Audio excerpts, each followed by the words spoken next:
ఇంకా నేను ముందే చెప్పాను, పాతవన్నీ ప్రారంభిస్తాం.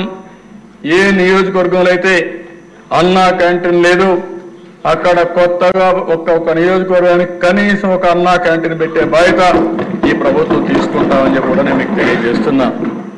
పేదవాళ్ళకి, ఆకలేసేవాడికి కనీసం కడుపు నిండా తిండి పెట్టడం మన బాధ్యత దిశ. అందుకే మీరు చూస్తే అన్నా క్యాంటీన్లో బ్రేక్ఫాస్ట్ కానీ, లంచ్ కానీ, డిన్నర్ కానీ 5 రూపాయలకే ఇచ్చే ఏకైక ప్రభుత్వం ఎన్డీఏ ప్రభుత్వం ఆంధ్రప్రదేశ్ అని చెప్పి నేను మీకు తెలియజేస్తున్నా. ఇప్పటికి మూడు పూట్లు చూస్తే 1,18,81,765 మంది అన్నా క్యాంటీన్లో భోంచేశారు అధ్యక్ష. అది విన్నప్పుడు ఒక ఆనందం, ఒక తృప్తి. నేను ఒకటే అప్పీల్ చేశాను అధ్యక్ష. ఈరోజు తిరుమల తిరుపతి దేవస్థానంలో ఎన్టీ రామారావు గారు ఆ రోజు క్యాంటీన్ ప్రారంభించారు, అన్నదానం ప్రారంభించారు. ఈరోజు డబ్బులు కూడా కార్పస్ బాగా డెవలప్ అయింది. వడ్డీతో కనీసం వడ్డీ ఖర్చు పెట్టినా 1,00,000 మంది పెట్టే పరిస్థితికి వచ్చారు. ఇంకా కార్పస్ కూడా పెరుగుతా ఉంది. ఒక స్ఫూర్తి, ఒక ఆలోచన ఏ విధంగా పనిచేస్తున్నదానికి తిరుమలలో అన్నదానమే ఒక ఉదాహరణ అని చెప్పి కూడా నేను మీకు తెలియజేసుకుంటున్నాను. అందుకని అధ్యక్ష, ఇక్కడ కూడా అందరికీ అప్పీల్ చేస్తున్న దాతలందరికీ, మీ దగ్గరలో ఉండే అన్నా క్యాంటీన్కి ఒక రోజున మీరు పుట్టినరోజు కానీ, మీ ఇంట్లో మంచి కార్యక్రమం చేసే సమయంలో కానీ, మీ కుటుంబ సభ్యుల్ని గుర్తుంచుకునే కార్యక్రమం చేసే సందర్భంలో కానీ ఒక 10 మందికి భోజనం పెట్టాలంటే అన్నా క్యాంటీన్ ఉపయోగించుకోండి. అన్ని దానాల కంటే అన్నదానం పవిత్రమైనది.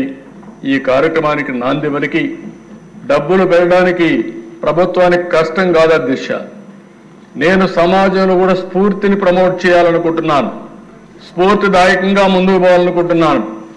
మొన్న విజయవాడలో వరదలు వస్తే అధ్యక్ష, ఆ రోజు ఎన్డీఏ ప్రభుత్వం పనిచేసిన విధానానికి ప్రజలు మెచ్చి మేము కూడా ఈ మంచి కార్యక్రమంలో భాగస్వాములు కావాలని దగ్గర సీఎం రిలీఫ్కి 500 కోట్ల రూపాయలు ఇచ్చారంటే అది ప్రభుత్వం పైన విశ్వసనీయత. ₹1 ఇస్తే అది ప్రజలకు చేరుతుంది, న్యాయం జరుగుతుందనే విశ్వాసంతోనే ముందుకు వచ్చారు. అది చూసినప్పుడు మాలో కూడా ఇంకా పట్టుదల పెరుగుతా ఉంది, ఇంకా బాగా చేయాలని ఆలోచన వస్తా ఉందని చెప్పి కూడా నేను మీకు తెలియజేసుకుంటున్నాను. ఇది అయిన తర్వాత దిశ ఏదైతే ఎన్నికల మేనిఫెస్టోలో చెప్పామో ఆడబిడ్డలకు దీపం 2 ఈరోజు ఒక విధంగా ఆలోచిస్తే చరిత్ర దిశ సమైక్య ఆంధ్రప్రదేశ్ దీపం కార్యక్రమం నేనే పెట్టా. ఆ రోజు దేశంలో ఎవ్వరూ కూడా ఆలోచించినప్పుడు మా తల్లి కష్టాలు నేను ఒకసారి ఆలోచించుకుని ఎవరైతే ఆడబిడ్డలు ఉన్నారో ఏ ఆడబిడ్డకు అలాంటి కష్టం రాకూడదనే ఉద్దేశంతో ఆ రోజు దీపం ప్రవేశపెట్టాం. ఈ దీపం యొక్క ముఖ్యమైన ఉద్దేశం చూస్తే అధ్యక్ష, ఎక్కడెక్కడో కట్టెలు తెస్తారు. ఓసారి వర్షాకాలంలో బయట ఉంటే కట్టెలన్నీ ఎండిపోతే బాగా తడిచిపోతే ఆ కట్టెలు తీసుకొచ్చి పొయ్యిలో పెడితే ఎంత పొగంటే, ప్రతి ఒక్క ఇంట్లో ఒకే బెడ్రూమ్ ఇల్లు ఉంటుంది, రూమ్ ఒకటే ఉంటుంది, అక్కడే కిచెన్, అక్కడే డైనింగ్, అక్కడే పడుకుంటారు. ఇల్లంతా కూడా పొగొస్తే ఆడబిడ్డలు పడే కష్టం అవన్నీ చూసిన తర్వాత నాకు అనిపించింది. అప్పట్లోనే రామ్ నాయక్ అని ఒక మంత్రి ఉండేవాడు మహారాష్ట్ర నుంచి, వాజ్పేయి గారిని మెప్పించి రామ్ నాయక్ని గట్టిగా రిక్వెస్ట్ చేసి ఆ రోజుట్లోనే ఇంటింటికి దీపం కింద వంట గ్యాస్ సిలిండర్లు ఉచితంగా సరఫరా చేసిన పార్టీ తెలుగుదేశం పార్టీ అధ్యక్ష. ఈరోజు అలాంటి కార్యక్రమాన్ని మళ్ళీ రిపీట్ చేశాం. మనోహర్ గారు మంత్రిగా చాలా సమర్థంగా దాన్ని చేశారు. ఒకే హామీ ఇచ్చాం, సంవత్సరానికి 3 ఉచిత గ్యాస్ సిలిండర్లు ఇస్తామన్నాం. ప్రతి సంవత్సరం 3 ఉచిత గ్యాస్ సిలిండర్లు ఇచ్చే బాధ్యత ఈ ప్రభుత్వం తీసుకుంటున్నామని చెప్పి కూడా నేను మీకు తెలియజేస్తున్నాను. కొంతమంది తెలియని వాళ్ళు మాట్లాడుతున్నారు, ఎక్కడిచ్చారంటారు. ఇది క్యాష్గా చేతికి ఇవ్వడానికి గ్యాస్ గ్యాస్ తీసుకుపోవాలంటే సిలిండర్ కావాలి. అంటే ఎవరైనా సరే గ్యాస్ సిలిండర్ ఇంట్లో ఉంటే అయిపోతానే బుక్ చేసుకుంటారు. బుక్ చేసుకుంటే గ్యాస్ వస్తుంది. అధ్యక్ష, మేము ఏదైతే చెప్పామో చెప్పినప్పటి నుంచి ఇప్పటి వరకు 42,40,000 మందికి గ్యాస్ సిలిండర్లు బుక్ చేసుకున్నాం. వాళ్ళకందరికీ ఇస్తున్నాం. ఇంకొక విషయం కూడా చెప్తున్నాను అధ్యక్ష, దీనివల్ల ఒకటే కండిషన్, సింపుల్ కండిషన్, ఎవరైనా సరే రేషన్ కార్డు ఉండాలి, రెండోది ఆధార్ ఉండాలి. ఈ రెండు ఉంటే అందరూ ఎలిజిబుల్. మీరు కూడా చెప్తున్నా, ఊరికే విమర్శలు చేసేది మానండి. ఒకటే హామీ ఇస్తున్నా, ఈ హౌస్ లో ఎవరికైతే రేషన్ కార్డు ఉందో, ఎవరైతే ఆధార్ అథెంటికేషన్ ఉందో, అలాంటి అందరూ కూడా దీపం 2 కింద 3 సిలిండర్లకు అర్హులు, తీసుకునే హక్కు వాళ్ళకు ఉంది. ఎవరైనా ఇవ్వకపోతే దబాయించి తీసుకోమంటున్నా. మనోహర్ గారిని కూడా కోరాను, ఢిల్లీలో కూడా నేను చాలా స్పష్టంగా రిక్వెస్ట్ చేశాను, మేమే డబ్బులు కడతాం, మీరు వాళ్ళ దగ్గర డబ్బులు కూడా కట్టకుండా తీసుకోకుండా ఇమ్మని చెప్పి రిక్వెస్ట్ చేశాను. కానీ వారు చెప్పింది ఇప్పటి వరకు అన్ని కార్యక్రమాలు కూడా ముందు డబ్బులు కడితే మళ్ళా వాళ్ళ అకౌంట్ డబ్బులు ఇచ్చుకోండి, కానీ ఇది చేయొద్దనే పరిస్థితికి వచ్చారు. కానీ ప్రయత్నం చేస్తున్నాం. కానీ ఈరోజు ఎవరైనా ఇది కట్టిన ఆర్డర్ బుక్ చేసుకున్న తర్వాత 48 గంటల్లో వాళ్ళ అకౌంట్లో డబ్బులు వేసే బాధ్యత ఈ ప్రభుత్వం తీసుకుంటాం. ఎస్క్రో అకౌంట్ కూడా ఓపెన్ చేశామని చెప్పి నేను మీకు తెలియజేస్తున్నాను. అదే మరిగా దిశ, ఈరోజు చెత్త పన్ను రద్దు చేశాం. కనీసం చెత్త మీద పన్నేసి 83 లక్షల మెట్రిక్ టన్నులు చెత్తంతా పేరకపోయే పరిస్థితి వచ్చింది. ఇప్పుడు కూడా చెప్తున్నా నారాయణ గారికి, ఎంత తొందరగా వీలైతే అంత తొందరగా చెత్త వదిలించమని చెప్పి. ఆయన అంటున్నాడు 1 ఇయర్ అంటున్నాడు. 1 ఇయర్ కుదరదు. నెక్స్ట్ అక్టోబర్ లోపల పూర్తిగా చెత్తంతా కూడా తీసే బాధ్యత, వీళ్ళు వేసిపోయిన చెత్తని క్లీన్ చేసే బాధ్యత తీసుకోవాల్సిన అవసరం ఉంది. చెత్త పన్ను రద్దు చేశామని చెప్పి కూడా నేను మీకు తెలియజేస్తున్నాను. అధ్యక్ష, మత్స్యకారులు పొట్టగొట్టారు. 217 జీవో తీసుకొచ్చారు. కనీసం అంతవరకు జీవనోపాధి, వాళ్ళు స్వేచ్ఛగా ఎక్కడన్నా చెరువు ఉంటే ఆ చెరువులు ఆ సొసైటీ పోయి ఎక్కడికక్కడ ఉపాధి కల్పించుకునేవారు. అందుకే మళ్ళీ ఆ జీవోను రద్దు చేసి మత్స్యకారులకు అండగా ఉండడానికి ప్రభుత్వం ముందుకు పోతున్నాం. అవసరమైతే రుణాలు ఇప్పిస్తాం, వారికి గ్రాంట్ ఇస్తాం, అన్ని విధాలు అభివృద్ధి చేస్తామని చెప్పి కూడా నేను మీకు తెలియజేస్తున్నాను. స్వర్ణకారుల కోసం ఒక కార్పొరేషన్ పెట్టాం. ఆ రోజు చెప్పాం, స్వర్ణకారుల్ని పూర్తిగా ప్రోత్సహించే బాధ్యత ఈ ప్రభుత్వాన్ని. మొట్టమొదటిసారిగా దేశ గీత కార్మికులకి 10% మద్యం షాపులు వాళ్ళకి కేటాయించే కార్యక్రమానికి శ్రీకారం చుట్టాం. ఎందుకంటే చేతి వృత్తులు, కుల వృత్తుల్ని గౌరవించాల్సిన అవసరం ఉంది. వాళ్ళ జీవనోపాధి పోయింది. అందుకని వీళ్ళంతా కూడా గీత కార్మికులు ఏదైతే ఒకప్పుడు మీరు చూస్తే కళ్ళు గీసి వాళ్ళు జీవనోపాధి గడిపేవారు. అందుకే వాళ్ళ వృత్తిని గౌరవిస్తూ 10% మద్యం షాపుల వారికే కేటాయించాం. ఇంకో పక్కన దిశ అర్చకుల జీతాలు, చాలని జీతాలు వస్తా ఉంటే 10,000 నుంచి 15,000కు పెంచాం. దేవాలయాల్లో నాయి బ్రాహ్మణులు ఉన్నారు, వాళ్ళ వేతనాలు 15,000 ఉంటే కాదు 25,000 చేస్తామని ఎలక్షన్ మేనిఫెస్టోలో చెప్పి ఇమ్మీడియట్ గా 25,000 చేసిన ప్రభుత్వం ఈ ప్రభుత్వం అని చెప్పి కూడా నేను మీకు తెలియజేస్తున్నా. ఇంకో పక్క టెంపుల్స్ అన్ని కూడా ధూప దీప నైవేద్యం కింద ఆలయాల్లో ఆర్థిక సహాయం 5,000 ఉంటే వాళ్ళకు 10,000 పెంచాం. ఉపాధి కోసం చూస్తున్న వేద విద్యార్థులకి 3,000 రూపాయల నిరుద్యోగ భృతి ఇవ్వడం మొదలుపెట్టాం.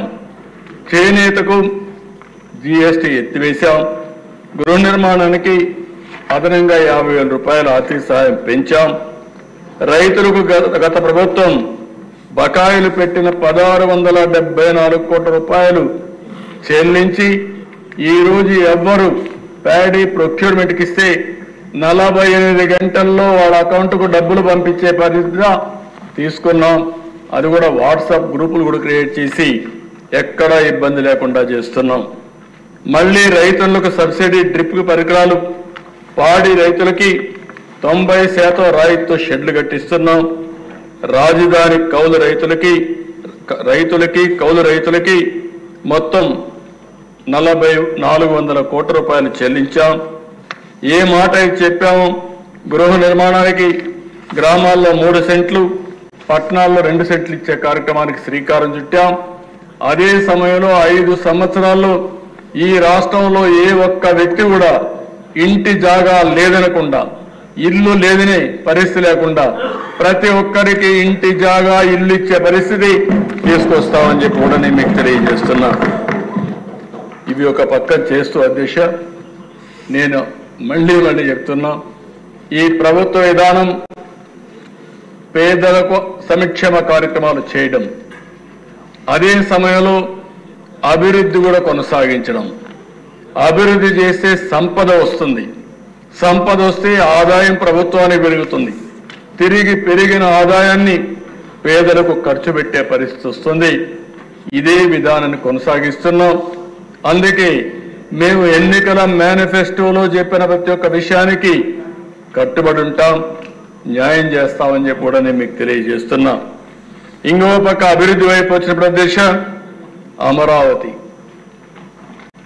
ఆ రోజు మీరు చూస్తే అమరావతి కానీ పూర్తయి ఉంటే మనకు ఒక నగరం వచ్చేది. ఒక నగరం వస్తే ఆర్థిక అభివృద్ధికి కేంద్రంగా ఉండేది. దీనివల్ల ప్రభుత్వానికి ఆదాయం పెరిగేది. దేశంలో ఎక్కడ చూసినా పట్టణాల్లో ఎక్కువ జనాభా ఉంటారు, అదే మరిగా ఆదాయం కూడా ఎక్కువ వస్తుంది.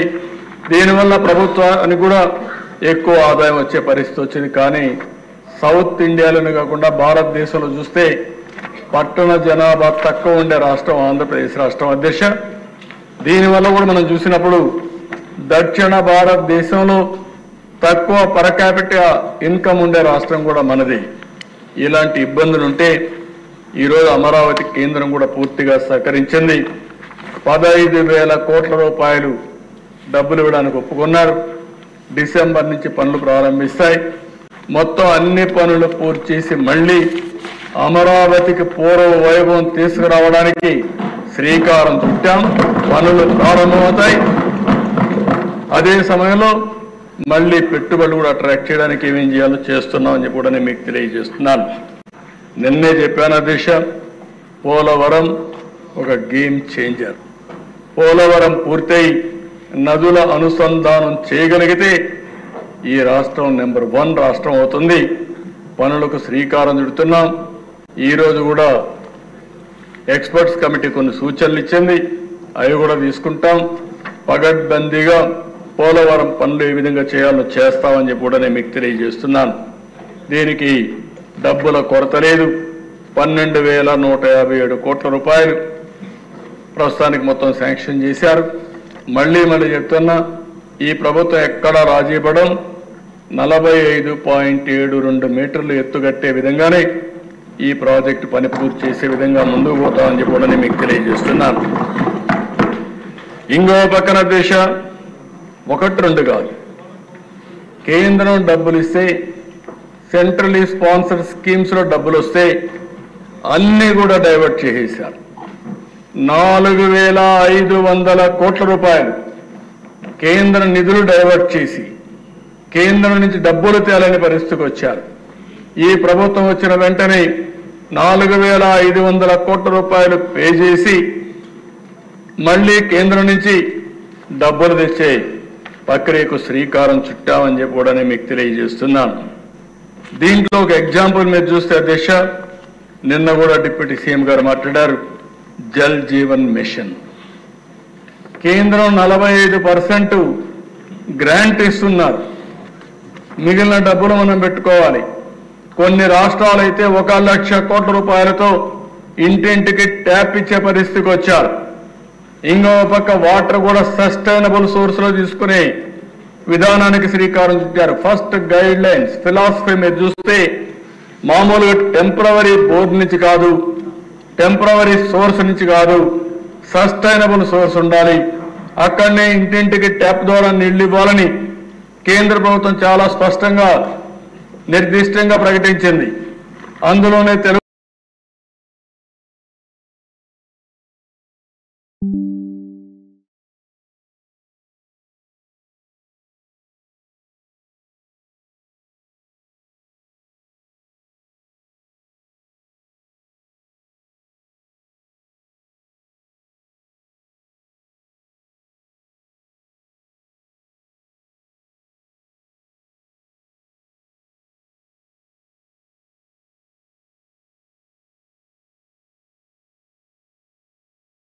తెలుగుదేశం పార్టీ కూడా ఎన్డీఏ కూటమి మొన్న ఎన్నికల్లో చెప్పాం, ఇంటింటికి నీళ్లు ఇస్తాం, ట్యాప్ ద్వారా నీళ్లు ఇస్తామని చాలా స్పష్టంగా హామీ ఇచ్చాం.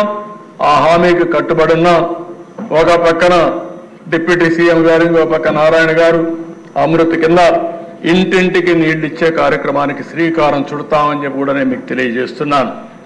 ఇంకో పక్కన దేశ పంచాయతీలకు 990 కోట్ల రూపాయలు రిలీజ్ చేశాం. ఫైనాన్స్ కమిషన్ డబ్బులు ఇప్పుడు మళ్ళీ ఒక 1100-1200 కోట్ల రూపాయలు వచ్చే పరిస్థితి ఉంది. ఇంకో పక్కన నరేగా మీరు అధ్యక్ష 5 సంవత్సరాలు ఏం చేశారు ఎవరికి తెలియదు. ఎక్కడ పనులైనాయో పనులు చూసే పరిస్థితి లేదు. ఇది మంచి కార్యక్రమం. 14-19లో మీరు చూస్తే నరేగాను ఉపయోగించుకుని గ్రామీణ ప్రాంతంలో 24,000 కిలోమీటర్లు సిమెంట్ రోడ్లు వేసిన చరిత్ర ఆ రోజు ప్రభుత్వానికి. ఈ 5 ఏళ్లు చూస్తే ఎక్కడ డబ్బులైతే డ్రా చేశారు కానీ ఎక్కడా పనులు కాని పరిస్థితి. అందుకే మొన్నే ఒకేసారి భారతదేశ చరిత్రలో ఒక రోజున గ్రామ సభలు పెట్టిన సందర్భం లేదు దిశ. 16,000 గ్రామ సభలు పెట్టి 4,500 కోట్ల రూపాయలతో ఎస్టిమేట్స్ తయారు చేసి 30,000 పనులకు శ్రీకారం చుట్టారు. జనవరి 15కి సంక్రాంతి కంటే ముందే పూర్తి చేసే విధంగా కార్యక్రమాలు చేస్తున్నారు. అది ప్రభుత్వం చేపట్టినటువంటి గ్రామీణ ప్రాంతాల్లో ఒక మహత్తర కార్యక్రమం అని చెప్పి కూడా నేను మీకు తెలియజేస్తున్నాను. అధ్యక్ష, రహదారులు ఈరోజు మీరు చూస్తే R&B రోడ్లు ఉన్నాయి.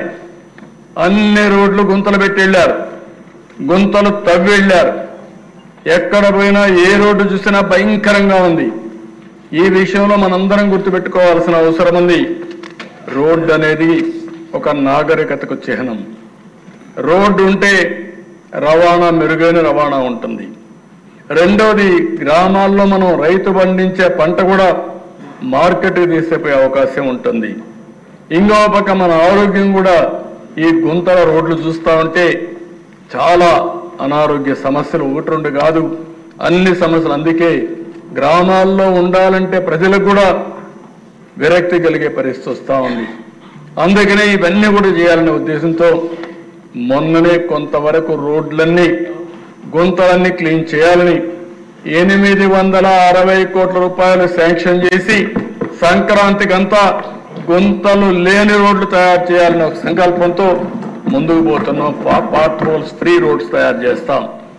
అయితే అధ్యక్ష, ఇక్కడ మళ్ళీ ఒకసారి చెప్తున్నా, దీంతోనే సమస్య పరిష్కారం కాదు. ఇంకా చాలా రోడ్లు ఉన్నాయి. ప్రభుత్వానికి కూడా ఒక పక్క ప్రథమ ప్రాధాన్యత సంక్షేమ కార్యక్రమాలు ఇవ్వాలి. ఇంకో పక్క కేంద్రం నుంచే ఇచ్చే డబ్బులకు మనం మ్యాచింగ్ గ్రాంట్ ఇవ్వాలి. మూడో పక్కన అభివృద్ధి కార్యక్రమాలు చేయాలి. అప్పుడే మళ్ళీ ఆదాయం పెరుగుతుంది. అదే సమయంలో మనం రోడ్లు కూడా వేసుకోవాల్సిన అవసరం ఉంది. అందుకే నిన్న మీరు చెప్పినప్పుడు కూడా చూస్తే అధ్యక్ష, దగ్గర 10 లక్షల ఎకరాలు లిఫ్ట్ ఇరిగేషన్ ప్రాజెక్టుల ద్వారా నీరు అందిస్తున్నాం.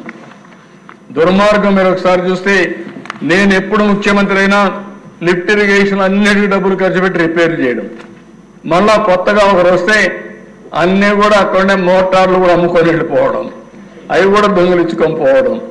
ఇప్పుడు అధ్యక్ష, దగ్గర 4 లక్షల ఎకరాలకు నీళ్లు ఇవ్వలేని పరిస్థితి. ఏం చేయాలో తెలియదు. ఒకవేళ చేసిన 5 ఏళ్ల తర్వాత మళ్ళా పోయే పరిస్థితి వస్తుంది. ఇలాంటివన్నీ కూడా పరిష్కారం చేసుకోవాల్సిన అవసరం ఉంది. అందుకని సర్వీస్ ప్రొవైడర్ అని చెప్పి నేను మాట్లాడాను. పేదవాళ్ళ మీద భారం పడకూడదు. ప్రజల మీద భారం పడకూడదు. కానీ అదే సమయంలో వాళ్ళ జీవన ప్రమాణాలు పెరిగేట్టుగా ఈ యొక్క రోడ్ల వ్యవస్థ కానీ, టెలికమ్యూనికేషన్ కానీ, కరెంటు కానీ ఇవన్నీ ఉండాల్సిన అవసరం ఉంది. అందుకే నేను ప్రపోజ్ చేసింది ఇది కూడా ఆలోచించమని కోరాను. నా ఉద్దేశం ఒక్క నేషనల్ హైవేస్ అన్ని బాగుండడం కాదు, ఎక్కడ నేషనల్ హైవే ఎక్కినా చాలా బాగుంటుంది. అక్కడి నుంచి స్టేట్ హైవే పోగానే ఇంకా గుంతలు, ఇంకా భయంకరమైన రోడ్లు వచ్చే పరిస్థితి ఉంది. దీనికి కూడా పూర్తిగా పరిష్కార మార్గం చూడాల్సిన అవసరం ఉంది.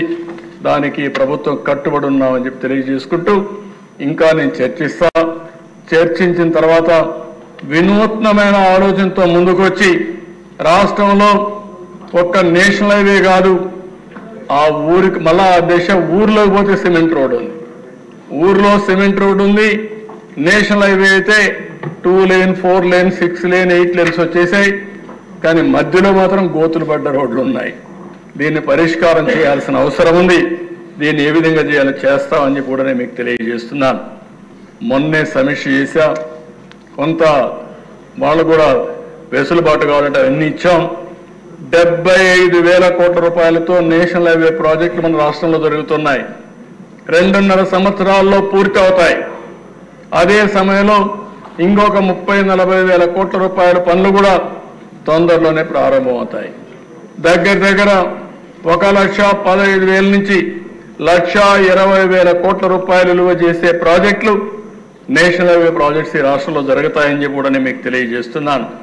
ఇంకో పక్కన 72,000 కోట్ల రూపాయలతో రైల్వే ప్రాజెక్టులు రాష్ట్రంలో జరుగుతున్నాయి. దాన్ని కూడా సమీక్ష చేశాం.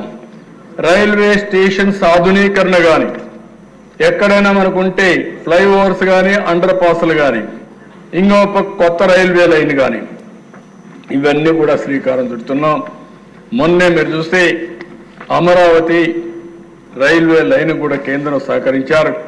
దానికి కూడా వారికి మనస్ఫూర్తిగా అభినందనలు తెలియజేస్తున్నానని మీ ద్వారా తెలియజేస్తున్నాను అధ్యక్ష.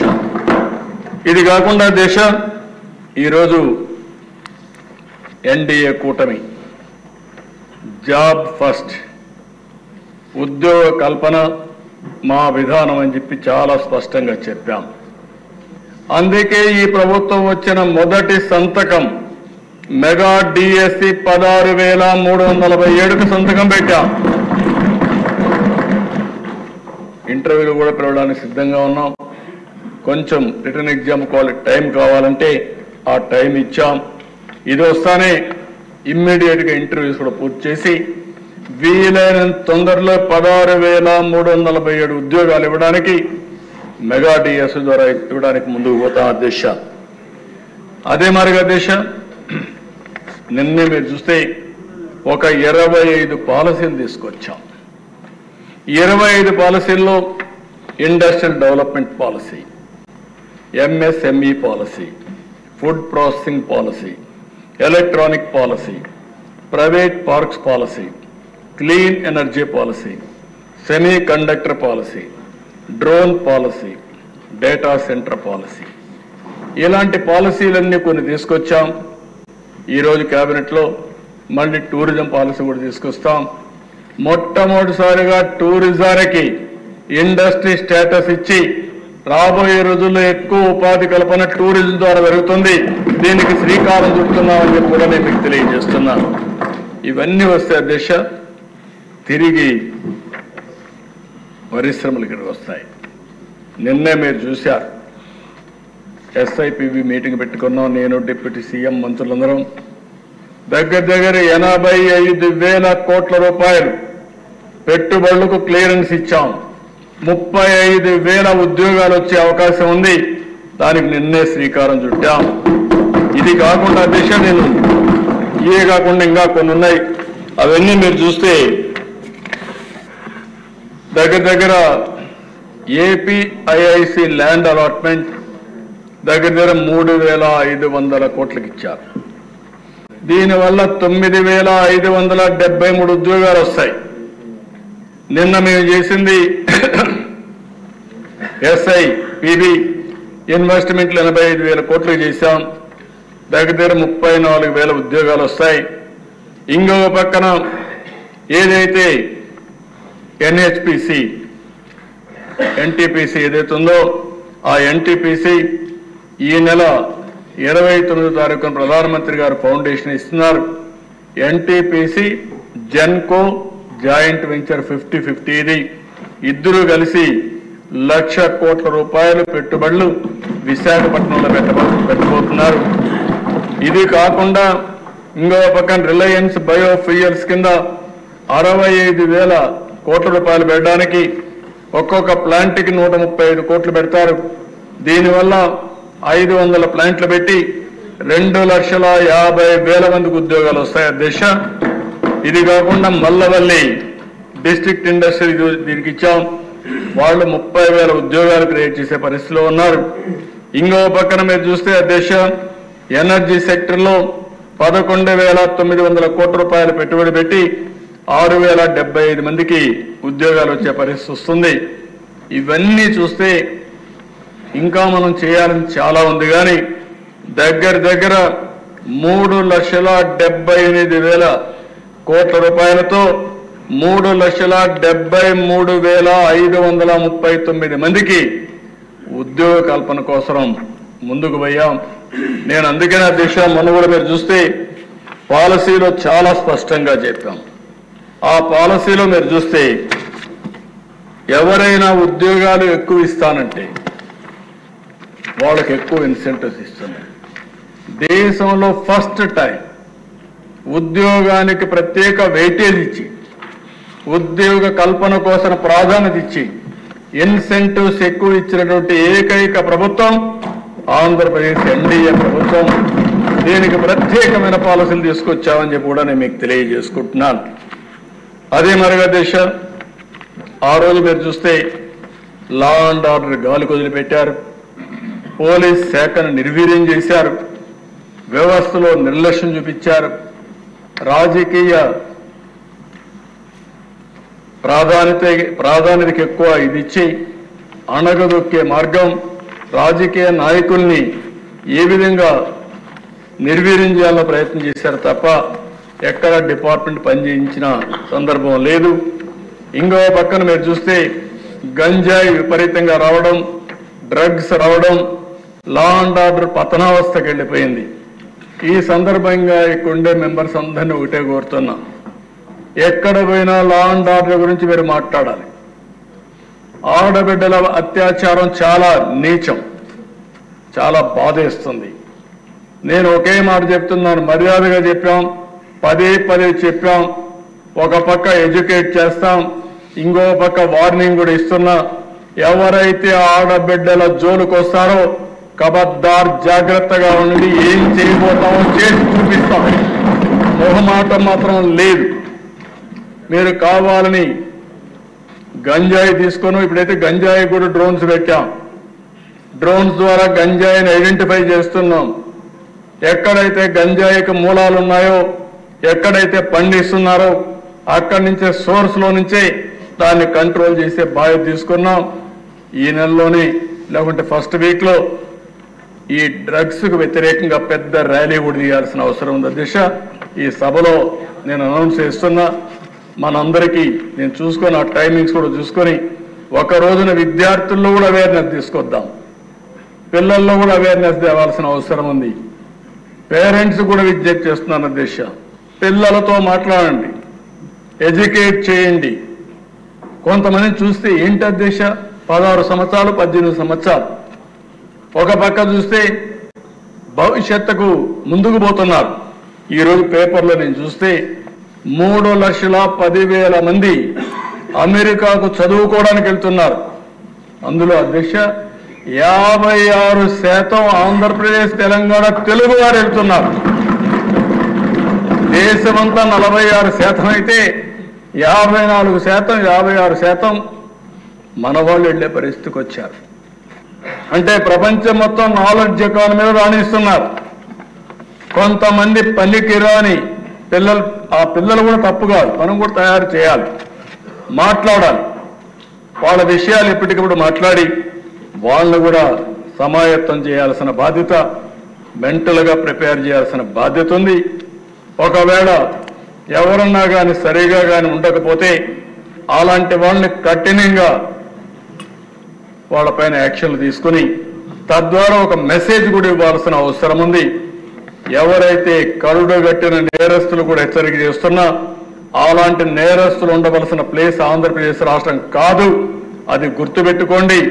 మీరు ఒక సవాలుగా సమాజానికి తయారైతే మీ తాట తీసే బాధ్యత ఈ ప్రభుత్వం తీసుకుంటుందని చెప్పి కూడా హెచ్చరిస్తున్నారు అధ్యక్ష. ఎక్కడ రాజీ పడం. ఇంకో పక్కన అధ్యక్ష, ఫింగర్ ప్రింట్ వ్యవస్థకు డబ్బులు ఇవ్వలేకపోయాను. ఈరోజు 120 కోట్లు ఇచ్చాం, వెహికల్స్కి డబ్బులు ఇచ్చాం, కొత్త వెహికల్స్ అని పెడుతున్నాం, టెక్నాలజీ ప్రాధాన్యత ఇస్తున్నాం. భవిష్యత్తులో పోలీస్ శాఖను బలోపేతం చేసి లా అండ్ ఆర్డర్కి టాప్ ప్రియారిటీ ఇస్తామని చెప్పి కూడా నేను మీకు తెలియజేస్తున్నాను. ఇది కాకుండా అధ్యక్ష, ఈరోజు ఈ ప్రభుత్వంలో మీరు ఒకసారి చూస్తే సుపరిపాలనకు నాంది పలికాం. ఒక పక్క అభివృద్ధి సంక్షేమం సుజావుగా జరగాలంటే పరిపాలన గుడ్ గవర్నెన్స్ ఉండాల్సిన అవసరం ఉంది. అందుకనే ఈరోజు మీరు చూసినప్పుడు 1వ తారీఖునే ఉద్యోగస్తులకి పింఛన్దారులకి ఎవరైతే పెన్షనర్స్ ఉన్నారో వాళ్ళందరికీ కూడా 1వ తారీఖు ఇచ్చే పరిస్థితి తీసుకొచ్చాం. ఇక్కడ ఒక అధ్యక్ష ల్యాండ్ టైటిలింగ్ యాక్ట్ రద్దు చేశాం, యాంటీ ల్యాండ్ గ్రాబింగ్ యాక్ట్ తీసుకొస్తున్నాం.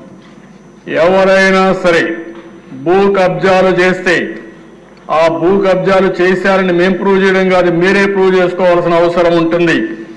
ఎవరైనా సరే ప్రైవేటు భూములు జోలుకొచ్చినా ప్రభుత్వ భూములు జోలుకొచ్చినా ఎవరైతే ఈ కబ్జాదారులు ఉన్నారో ల్యాండ్ గ్రాబర్స్ ఉన్నారో వాళ్ళందరికీ హెచ్చరిక చేస్తున్నాం. ఈ సెషన్లో అది బిల్లు వస్తుంది, చట్టం అవుతుంది. గడిచిన 5 సంవత్సరాల్లో జరిగిన పనులు మీరు ఒక్కసారి ఆలోచిస్తే అధ్యక్ష, ఎవరు పిటిషన్ ఇచ్చినా నాది 22A కింద రాసేశారు, నా భూమి వేరేవాడు కబ్జా చేశాడు, నా భూమి ఇప్పించండి అనే పరిస్థితికి వచ్చారు. ఒక ఫార్స్కెన్ తయారు చేశారు, డ్రోన్ సర్వే అన్నారు, బౌండరీసే మార్చేశారు. ఇంకో పక్కన మీరు చూస్తే భూములు కూడా నాకు వచ్చే పిటిషన్లని అనలైజ్ చేస్తే 160% ల్యాండ్ డిస్ప్యూట్స్ వచ్చాయి. ఎక్కడికక్కడ భయంకరమైన వాతావరణం క్రియేట్ చేశారు. అందుకని అవసరమైతే ఇవన్నీ కూడా చెప్పాం. ఏవైతే గ్రామాల్లో రెవెన్యూ సదస్సులు పెడతాం, సమస్యలు పెట్టి ప్రక్షాళన చేస్తాం, రీసర్వేలు చేస్తాం, ఎన్ని చర్యలు చేయాలనో తప్పు చేసిన వాళ్ళపైన యాక్షన్ తీసుకుంటాం. తప్పులు సరిచేసే బాధ్యత ఈ ప్రభుత్వం తీసుకొని తొందరలోనే ఈ సమస్యకి పరిష్కార మార్గం చూపిస్తామని మరొకసారి ప్రజలందరికీ హామీ ఇస్తున్నాను. అదే మరిగా దేశ మద్యం దోపిడీ ఇప్పుడు కూడా అర్థం కాని విషయం. హోల్సేల్, రీటైల్, మ్యానుఫ్యాక్చరింగ్ అన్ని కూడా అస్తవ్యస్తం చేశారు. ఈరోజు ఈ ప్రభుత్వం వచ్చిన తర్వాత ఒక ట్రాన్స్పరెంట్ మెథడ్ తీసుకొచ్చాం. ఒకప్పుడు దేశంలో ఉండే బ్రాండ్లు కానీ పక్క దేశాల్లో ఉండే బ్రాండ్లు ఈ రాష్ట్రంలో ఉండేటివి కాదు, ఓన్ బ్రాండ్లు పెట్టారు. బూమ్ బూమ్ అని చాలాసార్లు ఇక్కడ కూడా మాట్లాడాను. అలాంటి బ్రాండ్స్ అన్నీ వచ్చాయి. ఈరోజు ఆ బ్రాండ్లన్నీ పోయి స్టాండర్డ్ బ్రాండ్స్ వచ్చాయి. ఈరోజు ఎవరైనా సరే నా బ్రాండ్ లేదనో లేకుంటే ఎవరైనా మ్యానిపులేట్ చేస్తున్నారని చెప్పే అవకాశం లేకుండా చేశాం.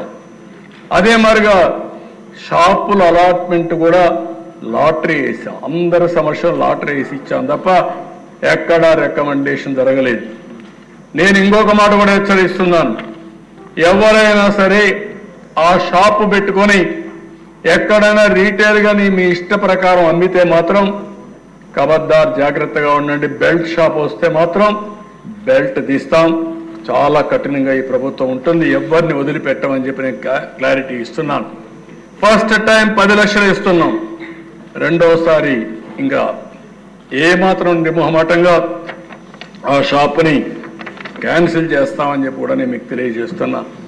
ఇక్కడే ఎమ్మెల్యేలందరినీ కోరుతున్నాను, ఎన్డీఏ ఎమ్మెల్యేస్ అందరినీ, మనందరం కలిసి మన నియోజకవర్గంలో బెల్ట్ షాపులు లేకుండా మన వాళ్ళు ఎవరిని తప్పు చేసేవాడిని ఎక్కడ సహకరించకుండా మన తన విభేదాలు లేకుండా ప్రక్షాళన చేసే బాధ్యత మీరు తీసుకోండి. తద్వారా మీకు మంచి పేరు వస్తుంది, ఎన్డీఏకి మంచి పేరు వస్తుంది. అది చేయాల్సిందిగా ఎమ్మెల్యేస్ అందరినీ కోరుతున్నాం. ఇంకో పక్కన అధ్యక్ష లాస్ట్ టైం విధానాలు చూస్తే జోబులన్నీ ఖాళీ అయిపోయినాయి, ఆరోగ్యం మొత్తం చెడిపోయే పరిస్థితి వచ్చింది. ఇంకో పక్కన 25 సంవత్సరాలు తాకట్టు పెట్టి మద్యం పైన అప్పు తీసుకొచ్చే పరిస్థితికి వచ్చారు. అవన్నీ విధానాలన్నీ క్యాన్సిల్ చేశాం. మళ్ళీ కొత్త చరిత్రకు శ్రీకారం చుట్టాం. ఇంకో పక్కన దేశ ఉచిత ఇసుక, మన ఊర్లో దొరికే ఇసుక మనం ఉచితంగా తీసుకోలేని పరిస్థితి తీసుకొచ్చారు. చాలా సమస్యలు సృష్టించే పరిస్థితికి వచ్చారు. అందుకనే అధ్యక్ష చాలా స్పష్టంగా సేంద్రేజ్ కానీ జిఎస్టీ కానీ ఎలాంటి ట్యాక్సులు లేవు. ఎవరైనా సరే ఎక్కడైనా సరే ఇసుక తీసుకెళ్లాలంటే స్వేచ్ఛగా ఇసుక తీసుకుపోవచ్చు.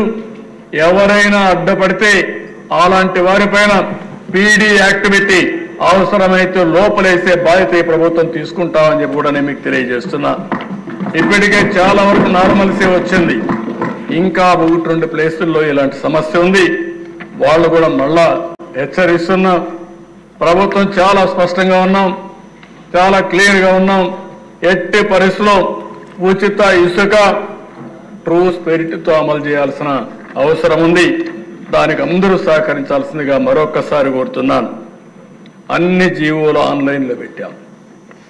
5 సంవత్సరాలు చీకటి జీవోలు, రహస్య జీవోలు అవన్నీ పోయినాయి. అన్ని జీవోలు కూడా ఆన్లైన్లో పెట్టే పరిస్థితికి వచ్చాం. ఇంకో పక్కన దేశ ఈరోజు టెక్నాలజీని అందిపుచ్చుకుని వాట్సాప్ గవర్నెన్స్లో ముందుకు వచ్చాం. ఈరోజు మీరు ఒకసారి చూస్తే దగ్గర చాలా సేవలన్నీ కూడా వాట్సాప్లో ఇచ్చే పరిస్థితి వస్తుంది. అందుకని ఈరోజు దగ్గర రెవెన్యూ సర్వీసులు చాలా ఉన్నాయి. ఈ రెవెన్యూ సర్వీసులే కాకుండా అనునిత్యం కావలసిన సేవలు చాలా ఉన్నాయి అధ్యక్ష. ఈరోజు మీరు చూస్తే ఎండోమెంట్స్ దగ్గర అన్ని టెంపుల్స్ లో సేవల దగ్గర నుంచి ఎవ్రీథింగ్ మీరు చూస్తే 56 సర్వీసులు రాబోయే రోజుల్లో వాట్సాప్ సర్వీసెస్ కింద పెట్టేస్తాం. కరెంటు విషయంలో ఎనర్జీలో 39 వస్తున్నాయి, ఆర్టీసీలో 9 వస్తున్నాయి, ఆర్టీఏలో 4 వస్తున్నాయి, గ్రీవెన్సెస్ ఒక 6 వస్తున్నాయి, రెవెన్యూలో 16 వస్తున్నాయి, మున్సిపల్ అడ్మినిస్ట్రేషన్లో ఒక 28 వస్తున్నాయి, పంచాయతీరాజ్లో ఉన్నాయి. దగ్గర 150 సర్వీసులు రాబోయే రోజుల్లో ఆన్లైన్లో పెట్టేస్తాం. Nativity, date of birth, death certificate, income certificate, adangal, చదువు ఒక సర్టిఫికేట్, ఎడ్యుకేషన్ సర్టిఫికేట్, ఇవన్నీ కూడా తిరిగి ప్రజలు అవస్థపడే పరిస్థితికి వచ్చారు దిశ. అవన్నీ కూడా ఒకటి హామీ ఇస్తున్నాం. తొందరలోనే అవన్నీ కూడా ఆన్లైన్లో పెట్టి ఎక్కడా ఇబ్బంది లేకుండా ముందుకు పోతాం. దీనివల్ల ప్రజలు ఆఫీసర్ జరిగే పరిస్థితి ఉండదు. దానికి కూడా శ్రీకారం చుడతామని చెప్పి కూడా నేను మీకు తెలియజేస్తున్నా. ఇంకో పక్కన దేశ నిన్నే చెప్పాను, నదుల అనుసంధానం ఈ ప్రభుత్వం యొక్క విధానం. ఎంత తొందరగా చేయగలిగితే అంత ఫలితాలు వస్తాయి. ఈ రాష్ట్ర దశ దిశ మార్చే అవకాశం వస్తుంది. అది కూడా చేస్తామని చెప్పి కూడా నేను మీకు తెలియజేస్తున్నాను.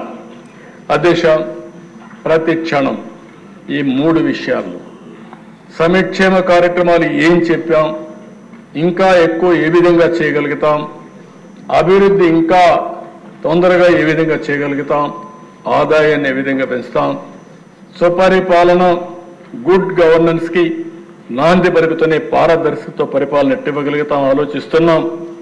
టెక్నాలజీ పూర్తిగా అనుసంధానం చేస్తాం. డీప్ టెక్తో ముందుకు పోతాం. ఉదాహరణకు మొన్న డ్రోన్స్ కాన్ఫరెన్స్ పెట్టాం. 5 అవార్డ్స్ వచ్చాయి. ఏవైతే గిన్నిస్ అవార్డ్స్ 5 వచ్చాయి. అదే మరి అనేక ఫీల్డ్లో యూస్ కేసెస్ కూడా ఉన్నాయి. అందుకని డ్రోన్స్ కోసం ఒక డ్రోన్ సిటీ ఒకటి పెట్టి అక్కడే మ్యానుఫ్యాక్చరింగ్, డ్రోన్ పైలట్స్ ట్రైనింగ్, అదే సమయంలో సర్టిఫికేషన్ కూడా ఇచ్చి పెద్ద ఎత్తున దేశానికి కేంద్రంగా ఓరవకల్ డ్రోన్ సిటీగా తయారు చేయబోతున్నామని చెప్పి కూడా నేను మీకు తెలియజేస్తున్నాను. ఇదే కాకుండా సీసీటీవీ కెమెరాలకు ఎక్కువ ఇస్తున్నాం, ఐఓటీస్కి వెళ్తున్నాం. నా ఉద్దేశం ఒకటే, లా అండ్ ఆర్డర్ కానీ, అభివృద్ధి కానీ, ప్రజలకు అవసరమైన సేవలు కానీ టెక్నాలజీ అనుసంధానం చేసుకుంటే చాలా ఫాస్ట్గా ముందుకు పోయే పరిస్థితి వస్తుంది. నేను అందుకే పదే చెప్తున్నాను, హార్డ్ వర్క్ చేయడం కాదు, స్మార్ట్ వర్క్ చేయాలి. ఒక సెల్ ఫోన్ ఉంటే ఏ పనిని చేసుకునే విధానానికి శ్రీకారం చుట్టే రోజులు వస్తాయి. దానికి మనం ముందుకు పోవాల్సిన అవసరం ఉందని చెప్పి కూడా నేను మీకు తెలియజేస్తున్నాను. అందుకనే అధ్యక్ష, ఇవన్నీ జరగాలన్నా కొంత టైం కావాలి. నేను ఒక ఆలోచన ఇస్తే ఆ ఆలోచన అమలు చేయాలన్నా అధికార యంత్రాంగం కానీ, ఆ ఆలోచనని స్వీకరించే ఆలోచన ప్రజలకు కూడా రావాల్సిన అవసరం ఉంది. అయితే నేను ఒకటే చెప్తున్నా, ఇది అసాధ్యమేం కాదు. అట్లని చెప్పి రాత్రి ఎన్ని అయిపోతాయని చెప్పలేం.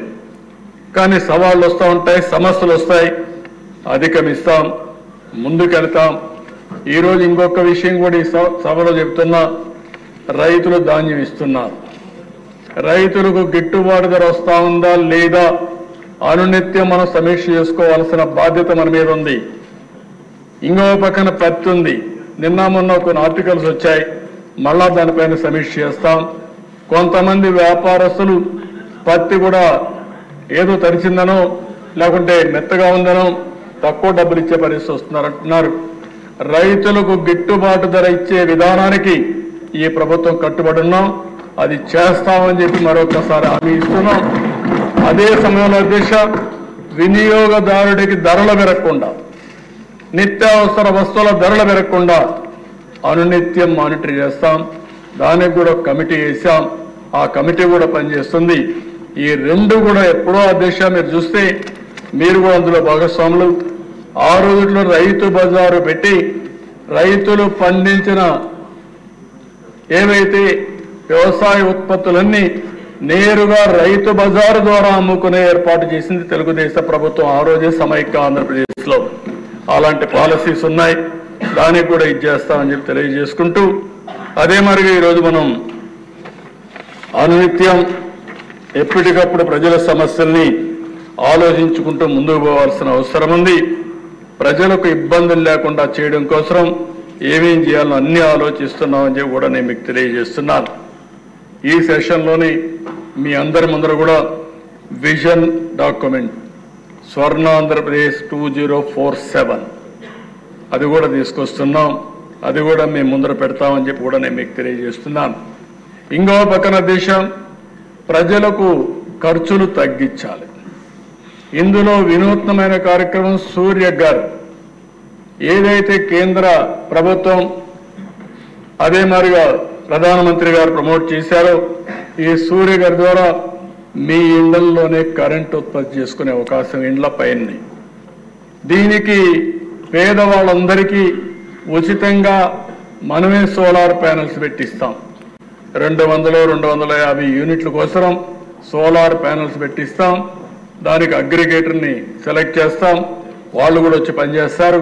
దాన్ని పెట్టే బాధ్యత కూడా మనమే తీసుకుంటాం, మెయింటైన్ చేసే బాధ్యత మనం తీసుకుంటాం. వాళ్ళు ఎప్పుడు కావాలంటే అప్పుడు వాడుకోవచ్చు, వాళ్ళకి సర్ప్లస్ ఉంటే గ్రిడ్కి ఇవ్వచ్చు, మళ్ళీ అవసరమైతే గ్రిడ్ ద్వారా వాళ్ళు తీసుకుని నెలవారీగా 200 యూనిట్లు కానీ 250 యూనిట్లు కానీ కరెంటు ఉచితంగా ఇచ్చే ఏర్పాట్లు మనం చేయడానికి సిద్ధంగా ఉన్నాం. ఇది ఎమ్మెల్యేలు ఎంత శ్రద్ధ తీసుకుంటే అంత మీకు ఉపయోగపడుతుంది. రెండోది కుసం ఉంది, ఇది కూడా మీరు ఒకసారి ఆలోచిస్తే రైతులు వాళ్ళ పంప్ సెట్ దగ్గరనే సోలార్ ప్యానెల్స్ పెట్టుకోవడం, వాళ్ళకు అవసరమైన కరెంటు వాడుకోవడం, అదనంగా కరెంటు వాడితే ఉత్పత్తి అయితే గ్రిడ్కి ఇవ్వచ్చు, లేదు పంప్ సెట్ దగ్గర కరెంటు తయారు చేసుకొని నేరుగా ఇంటికి వాడుకోవచ్చు, లేకుంటే ట్రాక్టర్లు ఛార్జ్ చేసుకోవచ్చు, లేకపోతే వాళ్ళ స్కూటర్లు కానీ కార్లు కానీ ఆటోలు కానీ ఛార్జ్ చేసుకునే పరిస్థితి వస్తుంది. అందుకనే అధ్యక్ష నేను ఆలోచించే విధానం డెమోక్రటైజేషన్ ఆఫ్ పవర్ జనరేషన్. ఎక్కడికక్కడ డీసెంట్రలైజ్ చేయాలని, ఆ పవర్ని ఆ సబ్ స్టేషన్ వాడాలని, గ్రిడ్ అనేది డిమాండ్ సప్లై మేనేజ్మెంట్ కింద ఉంటుంది. ఎవరైనా సరే కరెంటు వాడుకుంటే అది కూడా గ్రీన్ ఎనర్జీని వాడుకుంటే మనం ప్రమోట్ చేస్తాం. అవసరమైతే ఈ ప్రభుత్వం మొన్నే ఇచ్చాం, ఇండస్ట్రీస్ ఎవరైతే గ్రీన్ ఎనర్జీతో పోతారో వాళ్ళకు అదనంగా ఇన్సెంటివ్స్ ఇచ్చాం. ఇప్పుడు కూడా హామీ ఇస్తున్న క్రెడిట్స్ని ఏది కార్బన్ క్రెడిట్స్ ఇవ్వడానికి ఒక కార్యక్రమం కూడా తీసుకొస్తాం. అన్ని రంగాల్లో ఎవరైతే ఈ కార్బన్ క్రెడిట్స్ తీసుకోగలుగుతారో వాళ్ళకు అదనంగా బెనిఫిట్స్ ఇచ్చే విధానానికి శ్రీకారం చుడతామని చెప్పి కూడా నేను మీకు తెలియజేస్తున్నాను. ఈరోజు మనందరం మాట్లాడేది P3 మాట్లాడుతున్నాం, పబ్లిక్ ప్రైవేట్ పార్ట్నర్షిప్. నేను ఒక స్టెప్ ముందుకు వచ్చి P4 అంటున్నాను. మనం సంపద సృష్టిస్తున్నాం. కొంతమంది లక్షల కోట్ల రూపాయలు సంపాదిస్తున్నారు, వేల కోట్ల రూపాయలు సంపాదిస్తున్నారు. కానీ పేదవాడు మాత్రం పేదవాడిగానే ఉన్నాడు. అందుకే P4 కింద పబ్లిక్ ప్రైవేట్ పీపుల్స్ పార్ట్నర్షిప్ తీసుకొని మనం పైనుండే 10%, కింద నుండే 10-15% అడాప్ట్ చేసుకోవడం, మెంటర్ చేయడం, వాళ్లకు చేయూతనివ్వడం, అనునిత్యం వాళ్ళు కూడా మనతో సమానంగా పైకి తీసుకురావాలన్న ఆలోచన ఉంటే ఇది అసాధ్యం కాదు. దానికి కూడా ఒక కార్యక్రమం తీసుకొస్తామని చెప్పి కూడా నేను మీకు తెలియజేస్తున్నాను. ఇలాంటి కార్యక్రమాలు చేస్తున్న అధ్యక్ష, ఈరోజు నేను ఈ అసెంబ్లీలో ఒకటే చెప్తున్నాను. ఎన్డీఏ ప్రభుత్వం అన్ని విధాల ఈ రాష్ట్రాన్ని అభివృద్ధి చేయాలని కేంద్ర ప్రభుత్వం ఇచ్చే సహకారం తీసుకుంటాం. మన తెలివితేటలు జోడిస్తాం, టెక్నాలజీ ఉపయోగించుకుంటాం, సంక్షేమం ఎక్కువ అమలు చేస్తాం, అదే సమయంలో అభివృద్ధి కూడా నాంది పలుకుతాం. మళ్లీ ఆదాయాన్ని పెంచుతాం. పెంచిన ఆదాయాన్ని పేదవాళ్ళ సంక్షేమం కోసం ఖర్చు పెడుతూనే నిరంతరం ఈ ప్రక్రియకు శ్రీకారం చుడతామని చెప్పి కూడా నేను మీకు తెలియజేసుకుంటూ, మనందరి ఆలోచన ఒకటే, ఆంధ్రప్రదేశ్ రాష్ట్రం భవిష్యత్తులో నెంబర్ 1 రాష్ట్రంగా భారతదేశంలో ఉండాలనేది మనందరి ఆకాంక్ష. తెలుగు జాతి ఎక్కడున్నా ప్రపంచంలోనే నెంబర్ 1గా ఉండాలనేది మనం ఒక ఆకాంక్షగా పెట్టుకుంటున్నాం. ప్రపంచంలో అయితే తెలుగువారు నెంబర్ 1గా వచ్చే అవకాశం ఉంది. ఇప్పుడే మీరు చూస్తూ ఉంటే 3,10,000 మంది అగ్రదేశమైన అమెరికాకు చదువు కోసం పోతే దాంట్లో 56% తెలుగు వాళ్ళు ఉన్నారంటే దట్ ఈజ్ ఎ ఇండికేషన్. అక్కడ రీచ్ అయిపోయారు. రీచ్ కావాల్సింది ఇక్కడనే ఈ గడ్డ పైన రీచ్ కావాలి. ఇక్కడుండే పేదలపైన శ్రద్ధ పెట్టాలి. ప్రజలే ఆస్తి. ఆ ప్రజలు కానీ మనం కానీ అన్ని విధాల సమర్థత పెంచగలిగితే ఏదైనా సాధ్యం అని చెప్పి నేను మీకు తెలియజేసుకుంటూ, ఈరోజు ఈ అవకాశాన్ని మళ్ళీ 6 నెలలు దగ్గర 163 రోజులు అవుతుంది, 162 రోజులు దగ్గర మళ్ళీ ఎప్పటికప్పుడు మాట్లాడదాం. ప్రజలకు జవాబుదారితనంగా ఉండే విధంగా పరిపాలన చేద్దాం. చేసిన పనులన్నీ ప్రజలకు చేద్దాం, వాళ్ళని మెప్పిద్దాం. ఎప్పటికప్పుడు వాళ్ళు కూడా అనుసంధానం చేసుకుని ఈ రాష్ట్ర అభివృద్ధి కోసం ముందుకు పోయే విధంగా కార్యక్రమాలు చేపడతామని చెప్పి మరొక్కసారి తెలియజేసుకుంటూ, ఈ అవకాశాన్ని ఇచ్చిన మీ అందరికీ, అదేవిధంగా తొందరలోనే నేను ఇంకొక కార్యక్రమం కూడా ఆలోచిస్తున్నా. ఒకసారి మేమందరూ క్షేత్రస్థాయికి పోవడమే కాకుండా నేను కూడా ప్రజలతో ముఖాముఖి మాట్లాడే ఏర్పాటు కూడా ఏ విధంగా చేస్తే బాగుంటుందని ఆలోచిస్తున్నాను. దానికి కూడా శ్రీకారం చుడుతూ మనం చేసే పనులన్నీ ప్రజలకు చెప్పి వాళ్ళను కూడా మెప్పించి వాళ్ళను కూడా భాగస్వామ్యం చేసుకుంటూ ముందుకు పోవాల్సిన అవసరం ఉంది. దీనికి కూడా శ్రీకారం చుడతా అని చెప్పి తెలియజేసుకుంటూ, ఈ అవకాశాన్ని ఇచ్చిన మీకు మనస్ఫూర్తిగా అభినందనలు. గౌరవ సభ్యులందరికీ ఒకటే కోరుతున్నా, మీరు చేసిన అభివృద్ధి 6 నెలల్లో మీ నియోజకవర్గంలో మీ జిల్లాల్లో ఏం చేశారో ఆ విషయాలు కూడా ప్రజలకు తీసుకుపోయి ఒక జవాబుదారీ పరిపాలనకు శ్రీకారం చుట్టే బాధ్యత నాకు, మాకు, మీకు ఉందని చెప్పి తెలియజేసుకుంటూ అందరికీ నమస్కారాలు, ధన్యవాదాలు. 150 రోజులు సాధించిన ప్రగతి గురించి మన డిప్యూటీ సీఎం గారు కూడా మాట్లాడుతున్నారు. థ్యాంక్ యూ అధ్యక్ష. 150 రోజులు అయిన సందర్భంలో కుటుంబ ప్రభుత్వం ఏం చేసిందని గౌరవ ముఖ్యమంత్రి గారు చాలా అద్భుతంగా తెలియజేశారు. ఈ కష్టం వెనుక ఒకసారి మనం చేసిన విషయాల కంటే కూడా ముందు మనం మాట్లాడుకోవాల్సింది మనం ఏం ఇన్హెరిట్ చేసాం, ఏం వారసత్వంగా వచ్చినాయి ఒకసారి చూస్తే అధ్యక్ష, గుంతలు, శిథిలమైపోయిన రోడ్లు, విచ్చలవిడిగా పెరిగిపోయిన గంజాయి వనాలు, ఇసుక దోపిడీలు, రివర్స్ టెండరింగ్లు, నిర్వీర్యం అయిపోయిన పంచాయతీలు, ఆరోగ్యశ్రీకి ఇవ్వని డబ్బులు, రామతీర్థం రాముల వారి విగ్రహం నరికివేతలు, 219 ఆలయాలు అపవిత్రం చేయడాలు, మద్యం దోపిడీలు, ఎర్రమట్టి దెబ్బల దోపిడీలు, కూల్చివేతలు, వీటిని వారసత్వంగా తీసుకొచ్చాం అధ్యక్ష. ఆ వారసత్వం మనకి సంక్రమించిన తర్వాత గత ఎన్నికల సమయంలో ఈ వరుస దోపిడీలు, వీరి అరాచకం చూసి ఏ విధంగా దీన్ని రాష్ట్రాన్ని తిరిగి గాడిలో పెట్టాలి అని ప్రతి ఒక్కరి ఆకాంక్ష అధ్యక్ష. ఆ సమయంలో 3 సార్లు ముఖ్యమంత్రిగా చేసి ఈ రోజున భారతదేశంలో తెలుగువారు భారతీయులు ఎక్కడున్నా సరే దాంట్లో దాదాపు సగం వంతు తెలుగువారే ఉండడానికి ముఖ్య కారకులు. నాలెడ్జ్ ఎకానమీ అనేది ప్రాతిపదిక చేసుకుని దాన్ని దేశమంతా విస్తరించిన ఒక విజనరీ. అలాంటి అనుభవం గల ఒక పాలసీ మేకర్ ముఖ్యమంత్రి, ఆయన్ని కూడా ఇబ్బందులు పెట్టి ఆ రోజు జైల్లో పెట్టినా, ఆయన్ని ఎన్ని రకాలుగా పెట్టినా ఒకటే అనుకున్నాం, ఇలాంటి వారసత్వంగా వచ్చిన సమస్యలను మనం ఎలా అధిగమించగలం అని. ఈ రోజున 150 రోజుల పాలనలో ముఖ్యమంత్రి గారు చెప్పింది, గౌరవ ముఖ్యమంత్రి గారు చెప్పింది చాలా ఉత్సాహం ఇచ్చింది, ఉత్సాహాన్ని నింపింది, భవిష్యత్తు పట్ల విశ్వాసాన్ని తీసుకొచ్చింది. సో మనస్ఫూర్తిగా వారికి నా ధన్యవాదాలు తెలియజేసుకున్నాను అధ్యక్ష. నాకు సంపూర్ణమైన విశ్వాసం ఉంది అధ్యక్ష. ఇది మొన్న మహారాష్ట్రకి వెళ్తే నేను ఆ మాట చెప్తున్నప్పుడు ప్రతిసారి మన రాష్ట్రం మీద చాలా బాధ అనిపించింది. మహారాష్ట్ర $1 ట్రిలియన్ ఎకానమీ అవ్వాలని మనస్ఫూర్తిగా కోరుకుంటున్నానని. నా మనసులో ఇబ్బంది పడింది ఏంటంటే మన రాష్ట్రానికి ఎందుకు బలంగా చెప్పలేకపోయామనేది. కాకపోతే మనకు వారసత్వం వచ్చిన సమస్యలు కాబట్టి ఆ రోజున చెప్పలేకపోయాను. ఈ రోజు నాకు 150 రోజుల గౌరవ ముఖ్యమంత్రి గారి అనుభవంతో కూడిన ఈ పాలనలో నాకు సంపూర్ణమైన విశ్వాసం ఉంది అధ్యక్ష.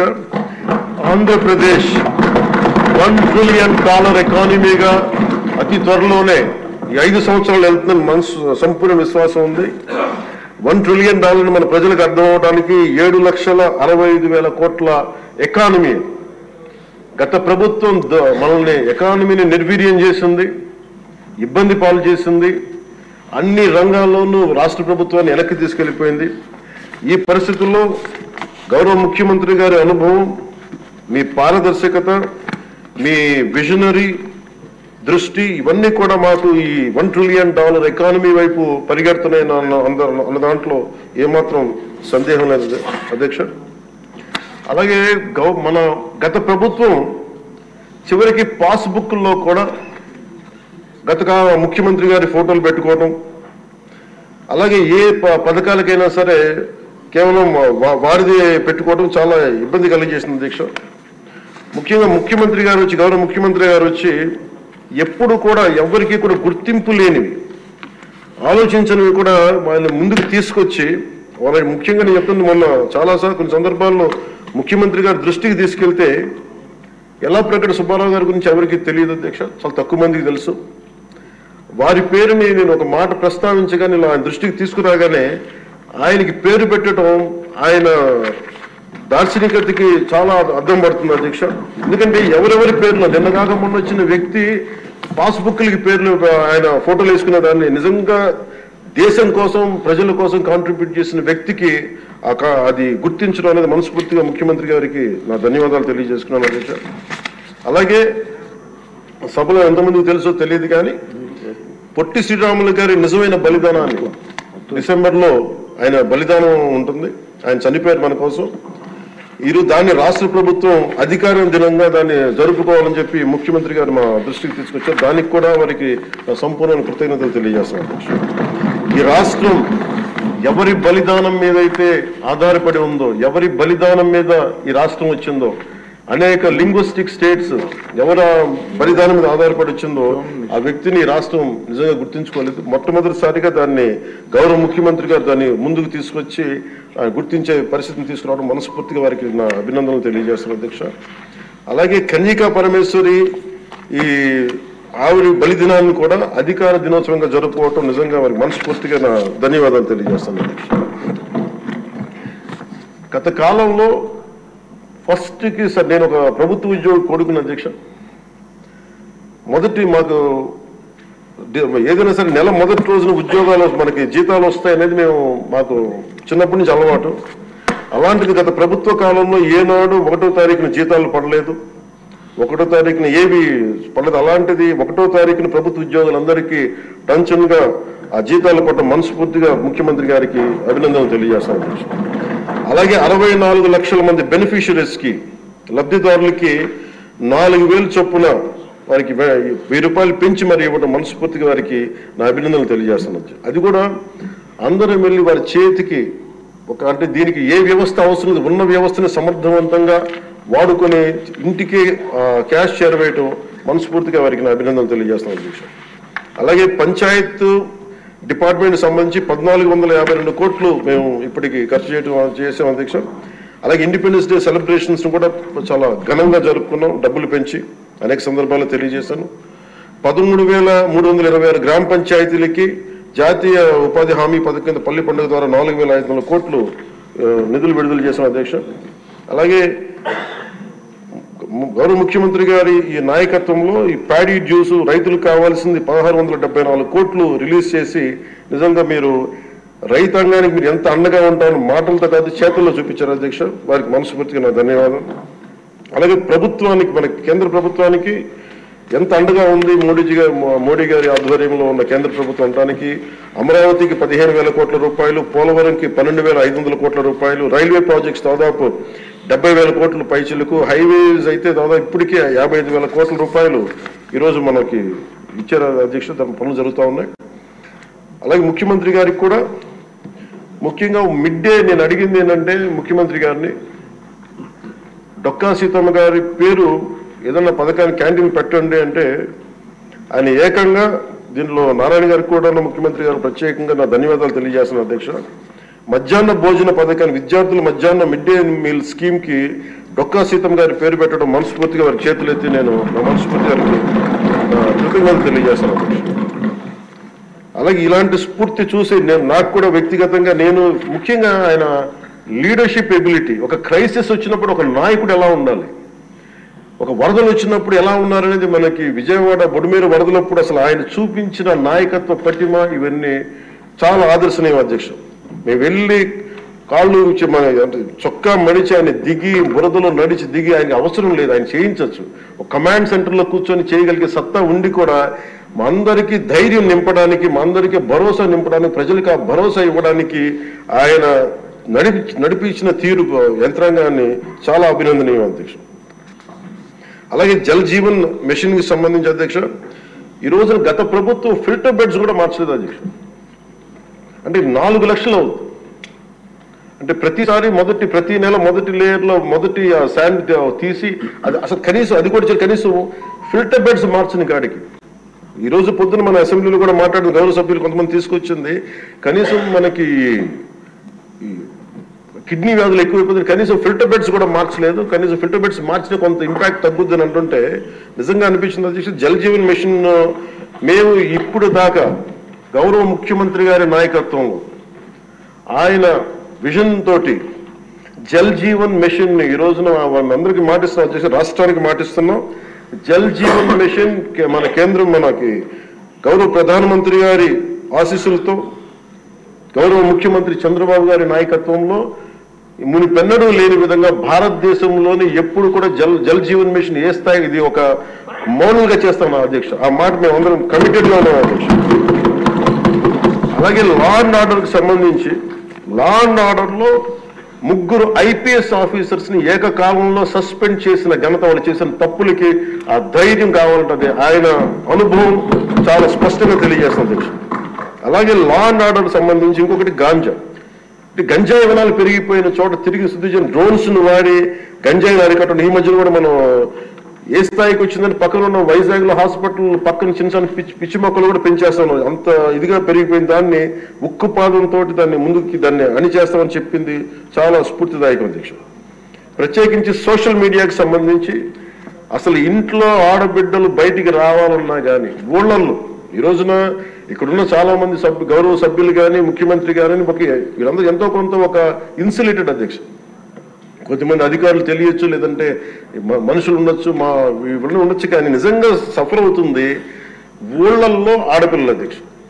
ఈ అలవాటు అయిపోయి గత ప్రభుత్వం చేసిన అలవాటు అయిపోయి ప్రతి ఒక్కళ్ళు ఒక ముఖ్యమంత్రి స్థాయి వ్యక్తిని బూతులు తిట్టడం, అన్ని తిట్టిన తర్వాత కూడా వాళ్ళకి అలవాటు అయిపోయి ఇంకెవరు తిట్టాలో తెలియక స్థానికంగా ఉన్న ఆడపిల్లల మీద కూడా వీళ్ళు అవాకులు చవాకులు పేలి పచ్చి బూతులు తిడతా ఉంటే ఎవరికి చెప్పుకోలేక వాళ్ళు ఇబ్బంది పడతా ఉంటే బయటికి రాలేకపోతున్నారు. క్రైమ్ మైండ్ సెట్ పెరిగిపోయింది, క్రిమినాలిటీ పెరిగిపోయింది. ఇలాంటి సమయంలో ఆయన ఉక్కుపాదంతో సోషల్ మీడియా యాక్టివిస్టులు అనే పేరు చెప్పుకునే గుండాలకి రౌడీలకి ఆయన తీసుకున్న చర్యలు, హోంమంత్రి అనిత గారు తీసుకున్న చర్యలు చాలా బలమైన అభినందనలు తెలియజేస్తాను.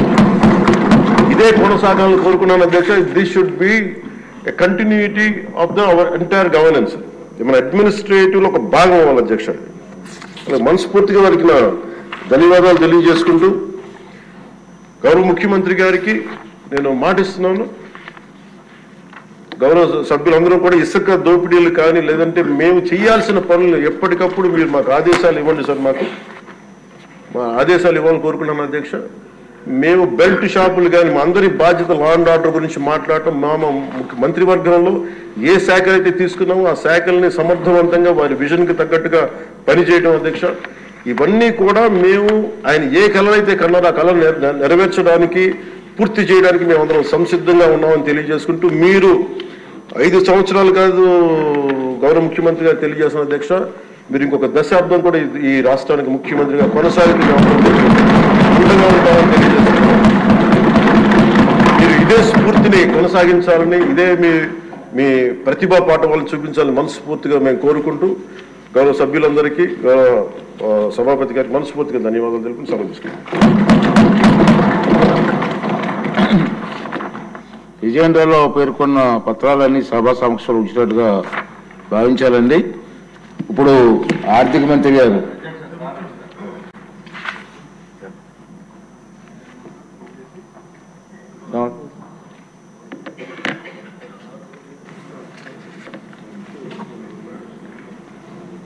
ఏంటి కృష్ణకుమారరావు గారు మీరేమో మాట్లాడాలా?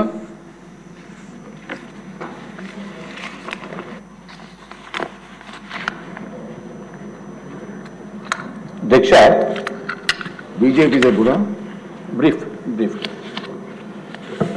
అధ్యక్ష, గౌరవ ముఖ్యమంత్రి గారు అట్లాగే డిప్యూటీ సీఎం గారు మన రాష్ట్రాన్ని ఏ విధంగా 150 రోజులు 160 రోజుల్లో ఎంత ప్రగతి పదంగా తీసుకుని వెళ్ళింది సవివరంగా వివరించారు అధ్యక్ష. నిజంగా కూడా ఆంధ్ర రాష్ట్ర ప్రజలు ఏనాడో చేసుకున్న పుణ్యఫలంగా మనకి ఆంధ్ర రాష్ట్రానికి ముఖ్యమంత్రి గారు అట్లాగే చంద్రబాబు నాయుడు గారు, పవన్ కళ్యాణ్ గారు, భారతీయ జనతా పార్టీ నాయకులు సపోర్ట్ తోటి ఈ విధమైన అభివృద్ధి పదంలోకి వెళ్ళటానికి కారణమైంది అధ్యక్ష. తప్పనిసరిగా ఏదైతే పవన్ కళ్యాణ్ గారు చెప్పారో మనకి ఈ పదవీ కాలంలోనే అంటే ఈ టర్మ్లోనే ఎట్టి పరిస్థితుల్లోని $1 ట్రిలియన్ ఎకానమీగా మనకి ఆంధ్ర రాష్ట్రము ప్రగతి పదంలోకి వెళ్తుందని చెప్పడానికి ఏమాత్రం సందేహం లేదు. అట్లాగే మేము కూడా మనస్ఫూర్తిగా చంద్రబాబు నాయుడు గారు ఉన్నంత వరకు కూడా ముఖ్యమంత్రిగా ఈ రాష్ట్రాన్ని పరిపాలించాలని చెప్పి మేము కోరుకుంటున్నాం. ఎందుకంటే ఇది చిన్న విషయం కాదు. మనకి ఒక్క ఛాన్స్ అని చెప్పి జగన్మోహన్ రెడ్డి గారు ఎంత డిస్ట్రక్షన్ చేసి మానసికంగా ప్రతి ఒక్కరిని ఇబ్బంది పెట్టి, ఆర్థికంగా ఇబ్బంది పెట్టి, పెద్దలను చూడకుండా కూడా వాళ్ళు తరపున ఉన్న వెనకాల బ్యాక్గ్రౌండ్ లో రౌడీజం చేసి రకరకాల ఇబ్బందులు పెట్టిన మాత్రం వదలకూడదు అధ్యక్ష. తమరి ద్వారా నేను కోరేది, అంతకుముందు ఎవరైతే ఈ పాత 5 సంవత్సరాల కాలంలో దుర్మార్గంగా ప్రవర్తించారు. అంటే ఆఖరికి ముఖ్యమంత్రి గారిని మాజీ ముఖ్యమంత్రి అయిన చూడకుండా వారు ఇళ్లపైన దాడి చేసిన వ్యక్తుల్ని కూడా మనం ఇంకా పూర్తిగా తగిన న్యాయం చేయలేదు వాళ్ళకని చెప్పి నేను తెలియజేసుకుంటున్నాను అధ్యక్ష. అట్లాగే పవన్ కళ్యాణ్ గారు, నేను లాస్ట్ టైం కూడా నేను ప్రస్తావించాను అధ్యక్ష, విశాఖపట్నం వచ్చినప్పుడు ఎంత ఇబ్బంది పెట్టారో, అట్లాగే చంద్రబాబు నాయుడు గారిని కూడా ఎంత ఇబ్బంది పెట్టారు విశాఖపట్నం ఎయిర్పోర్ట్లో. అనిత గారిని అడిగితే అమ్మో నన్ను అది అసలు తలుచుకోని దానికి కూడా నాకు వణుకు వస్తుందని చెప్పిన మన ముఖ్యమంత్రి మన హోంమంత్రి వర్యులు. ఎందుకంటే అంత భయానకమైన పరిస్థితి. నేను ఆ రోజు విశాఖపట్నంలో ఉన్నాను, కానీ నేను ఎక్కడ దూరంగా ఉన్నామలా అని నేను వ్యక్తిగతంగా రాలేనటువంటి పరిస్థితి అధ్యక్ష. తప్పనిసరిగా ఏదైతే ఒక పక్కన ప్రగతి పదంలో మనం ముందుకు వెళ్తున్నామో అదేవిధంగా అరాచకాన్ని మనము అణచవలసిన బాధ్యత గౌరవ ముఖ్యమంత్రి గారి పైన, డిప్యూటీ సీఎం గారి పైన ఉంది అని చెప్పి తెలియజేసుకున్నాం అధ్యక్ష. ఇంకొక నిమిషం అధ్యక్ష, ఎన్నో పాపాలు చేసిన వ్యక్తి, ఎన్నో దారుణమైన అకృత్యాలకు పాల్పడిన వ్యక్తే పాప భీతితోటి పరదాల వెనకాల దాక్కుని ఉంటారు అధ్యక్ష. ఇప్పుడు నేను మొన్న విజయవాడ వచ్చినప్పుడు ఈ జగన్మోహన్ రెడ్డి గారు ఇల్లు ఎలా ఉంటుందో చూడటానికి రోడ్డు మీద వెళ్ళటం చూశాను అధ్యక్ష. అది ఎట్లా ఉందంటే అధ్యక్ష, నేనేదో చైనాలో ఒకసారి గ్రేట్ వాల్ ఆఫ్ చైనా చూశాను అధ్యక్ష. ఆ విధంగా బిల్డప్ చేసుకుని టోటల్ గా మొత్తం బ్యారికేడింగ్ తోటి, అది డిఫెన్స్ మినిస్ట్రీలో కూడా మనకి ఇండియా పాకిస్తాన్ వార్లో కూడా సెన్సిటివ్ ఏరియాస్ లో కూడా అంత కట్టుదిట్టమైన కంచె ఉండదు అధ్యక్ష. ఒక పక్కన అటువంటిది ఉంది. రెండో పక్కన అధ్యక్ష, మన ముఖ్యమంత్రి గారు చంద్రబాబు నాయుడు గారు ముఖ్యమంత్రి అయినప్పటికీ కూడా ఆ వారి ఇంటి దగ్గరికి వెళ్తే 2 పుల్లలు ఉంటాయి అధ్యక్ష, కేవలం 2 ఐరన్ బార్స్, అది సెక్యూరిటీ. అంటే భయం లేకుండా నిజాయితీతోటి ప్రజల గురించి పనిచేసే వాళ్ళు ఏ విధంగా ఉంటారో, అన్యాయంగా దుర్మార్గాన్ని ప్రోత్సహించే వాళ్ళు ఏ విధంగా ఉంటారో అనేది మనం చూశారు అధ్యక్ష. ప్రజలందరూ కూడా దయచేసి గమనించి మీరు కూడా రాష్ట్ర ప్రజలు తప్పనిసరిగా మన ఆర్థిక వ్యవస్థని పెంపొందించడానికి, అరాచాన్ని అరికట్టడానికి దయచేసి ఈ వైఎస్ఆర్సీపీ అనే పార్టీని సర్వంగా కూడా మనం ఎప్పుడు కూడా ఈ ఆంధ్ర రాష్ట్రంలో మళ్ళీ ఒక్కసారి కూడా మొలకెత్తకుండా చూడవలసిన బాధ్యత ఆంధ్ర రాష్ట్ర ప్రజలపై ఉందని చెప్పి తెలియజేసుకుంటూ నాకు ఈ అవకాశాన్ని ఇచ్చిన ముఖ్యమంత్రి గారికి మీకు ధన్యవాదములు అధ్యక్ష. ముఖ్యమంత్రి గారు. అధ్యక్ష, ఇప్పుడే deputy chief minister Pawan Kalyan గారు, విష్ణు కుమార్ రాజు గారు కూడా చెప్పారు అధ్యక్ష. ఇప్పటికే రాష్ట్రం చాలా నష్టపోయాం. ఒకటి, బైఫర్కేషన్ వల్ల మనకు కొన్ని డిసడ్వాంటేజెస్ వచ్చాయి. రాజధాని లేదు, చాలా సమస్యలు వచ్చాయి. 5 సంవత్సరాల్లో మనం కొంతవరకైనా రికవర్ చేయాలని ప్రయత్నం చేశాం. దేశంలోనే 3 రాష్ట్రాల్లో ఒక రాష్ట్రంగా అభివృద్ధి చెందాం. అది కంటిన్యూ అంటే స్టెబిలిటీ వచ్చేది. మళ్ళా 5 సంవత్సరాలు బాగా విధ్వంసానికి గురైంది. అయితే ఈసారి బ్రాండ్ పోవడమే కాకుండా మనకు సమస్యలు కూడా వచ్చాయి. ఆ సమస్యలు మీరు చూస్తే ఆర్థిక ఇబ్బందులు, అధికార యంత్రాంగం నిర్వీర్యమైపోయింది, వ్యవస్థలన్నీ చిన్నాభిన్నమైనాయి. కానీ ఈ ప్రభుత్వం ఒక దృఢ సంకల్పంతో మిత్రులు పవన్ కళ్యాణ్ గారు చెప్పినట్టు ఎక్కడా రాజీ పడం, ఈ కూటమి ద్వారా తప్పకుండా ఆంధ్ర రాష్ట్రానికి దశ దిశ చూపించే కార్యక్రమానికి శ్రీకారం చుడతాం. గట్టి పరిపాలనకే శ్రీకారం చుడతాం. సెంటిమెంట్ కూడా గౌరవిస్తాం. పొట్టి శ్రీరాములు గారి యొక్క ఏదైతే ఆత్మ త్యాగం చేశారో, బలిదానం చేసుకున్నారో, ఆ రోజున డిసెంబర్ వస్తుంది. స్టేట్లో ఒక పెద్ద ఫంక్షన్ చేసి తద్వారా ఆయనకు నివాళులు అర్పించడమే కాకుండా ఆ స్ఫూర్తిని ముందుకు తీసుకుపోదాం. ఒక రాష్ట్రం కోసం త్యాగం చేసిన వ్యక్తిని జీవితంలో మన ప్రజలు గుర్తుపెట్టుకునే విధంగా చేస్తాం. కన్యకా పరమేశ్వరి, దీనికి కూడా మనం ఆలోచించి ప్రాధాన్యత ఇచ్చాం. ఇంకొక పక్కన ఎప్పుడో స్వాతంత్రం రాక మునుపు డొక్కా సీతమ్మ ఏదైతే గోదావరి దాటి ఆ సైడ్ వస్తే ఎంతమంది వస్తే అంతమందికి ఆమె స్వయంగా వంట చేసి పెట్టి లాంతర పెట్టుకొని వాళ్ళకు రిసెప్షన్ ఇచ్చింది. రాత్రిలో వచ్చినా ఎప్పుడొచ్చినా స్వాగతం పలికింది. అలాంటి స్ఫూర్తి ఇప్పుడు కూడా ఈస్ట్ గోదావరి ఏ మారుమూల గ్రామానికి వెళ్ళినా డొక్కా సీతమ్మ గారిని గుర్తుపెట్టుకుంటారు. అందుకే మిడ్ డే మీల్ స్కీమ్కి ఆవిడ పేరు అక్కడ పెట్టాం. ఇది ఒక మన పూర్వీకుల్ని మనం గౌరవించుకుంటే మనల్ని మనం గౌరవించుకుంటే అవుతుంది. అలాంటి సెంటిమెంట్స్ అన్ని కాపాడుకునే బాధ్యత తీసుకొస్తాం. ఇంకో పక్క రాష్ట్రంలో మాకు ఎవ్వరికి కూడా ఇక్కడ అనుమానం లేదు, నాకంటే ఎక్కువ గట్టిగా ఉన్నాడు పవన్ కళ్యాణ్ గారు. ఎక్కడైతే ఈ సోషల్ మీడియాలో కానీ లేకపోతే గంజాయి కానీ ఎవరైతే అరాచకాలు చేస్తున్నారో అరాచక శక్తుల్ని పూర్తిగా కట్టడి చేయాలని డిటర్మినేషన్ వరకు ఉంది. నేను ఒకటే వారి ద్వారా మేమిద్దరం కూడా హామీ ఇస్తున్నాం, ప్రజలకు హామీ ఇస్తున్నాం. రాజీ పడం, సంఘ విద్రోహక శక్తుల్ని అరికడతాం. ఎవరైనా సోషల్ మీడియా ద్వారా ఏ ఆడబిడ్డని అవమానం చేసే విధంగా ప్రవర్తిస్తే అదే చివరి రోజు వాళ్ళు గుర్తుపెట్టుకోమని మరొక్కసారి హెచ్చరిస్తున్నా. ఈరోజు గౌరవప్రదంగా ఇక్కడికి వచ్చేది ప్రజా జీవితంలో ప్రజా సేవ చేయాలనుకుని వస్తాం. అలాంటిది వచ్చి తెల్లవారితో నిద్రలేచి ఎవడు మన మీద సోషల్ మీడియాలో ఏం పెట్టాడు అని మనం చూసుకోవాల్సిన పరిస్థితి లేదు.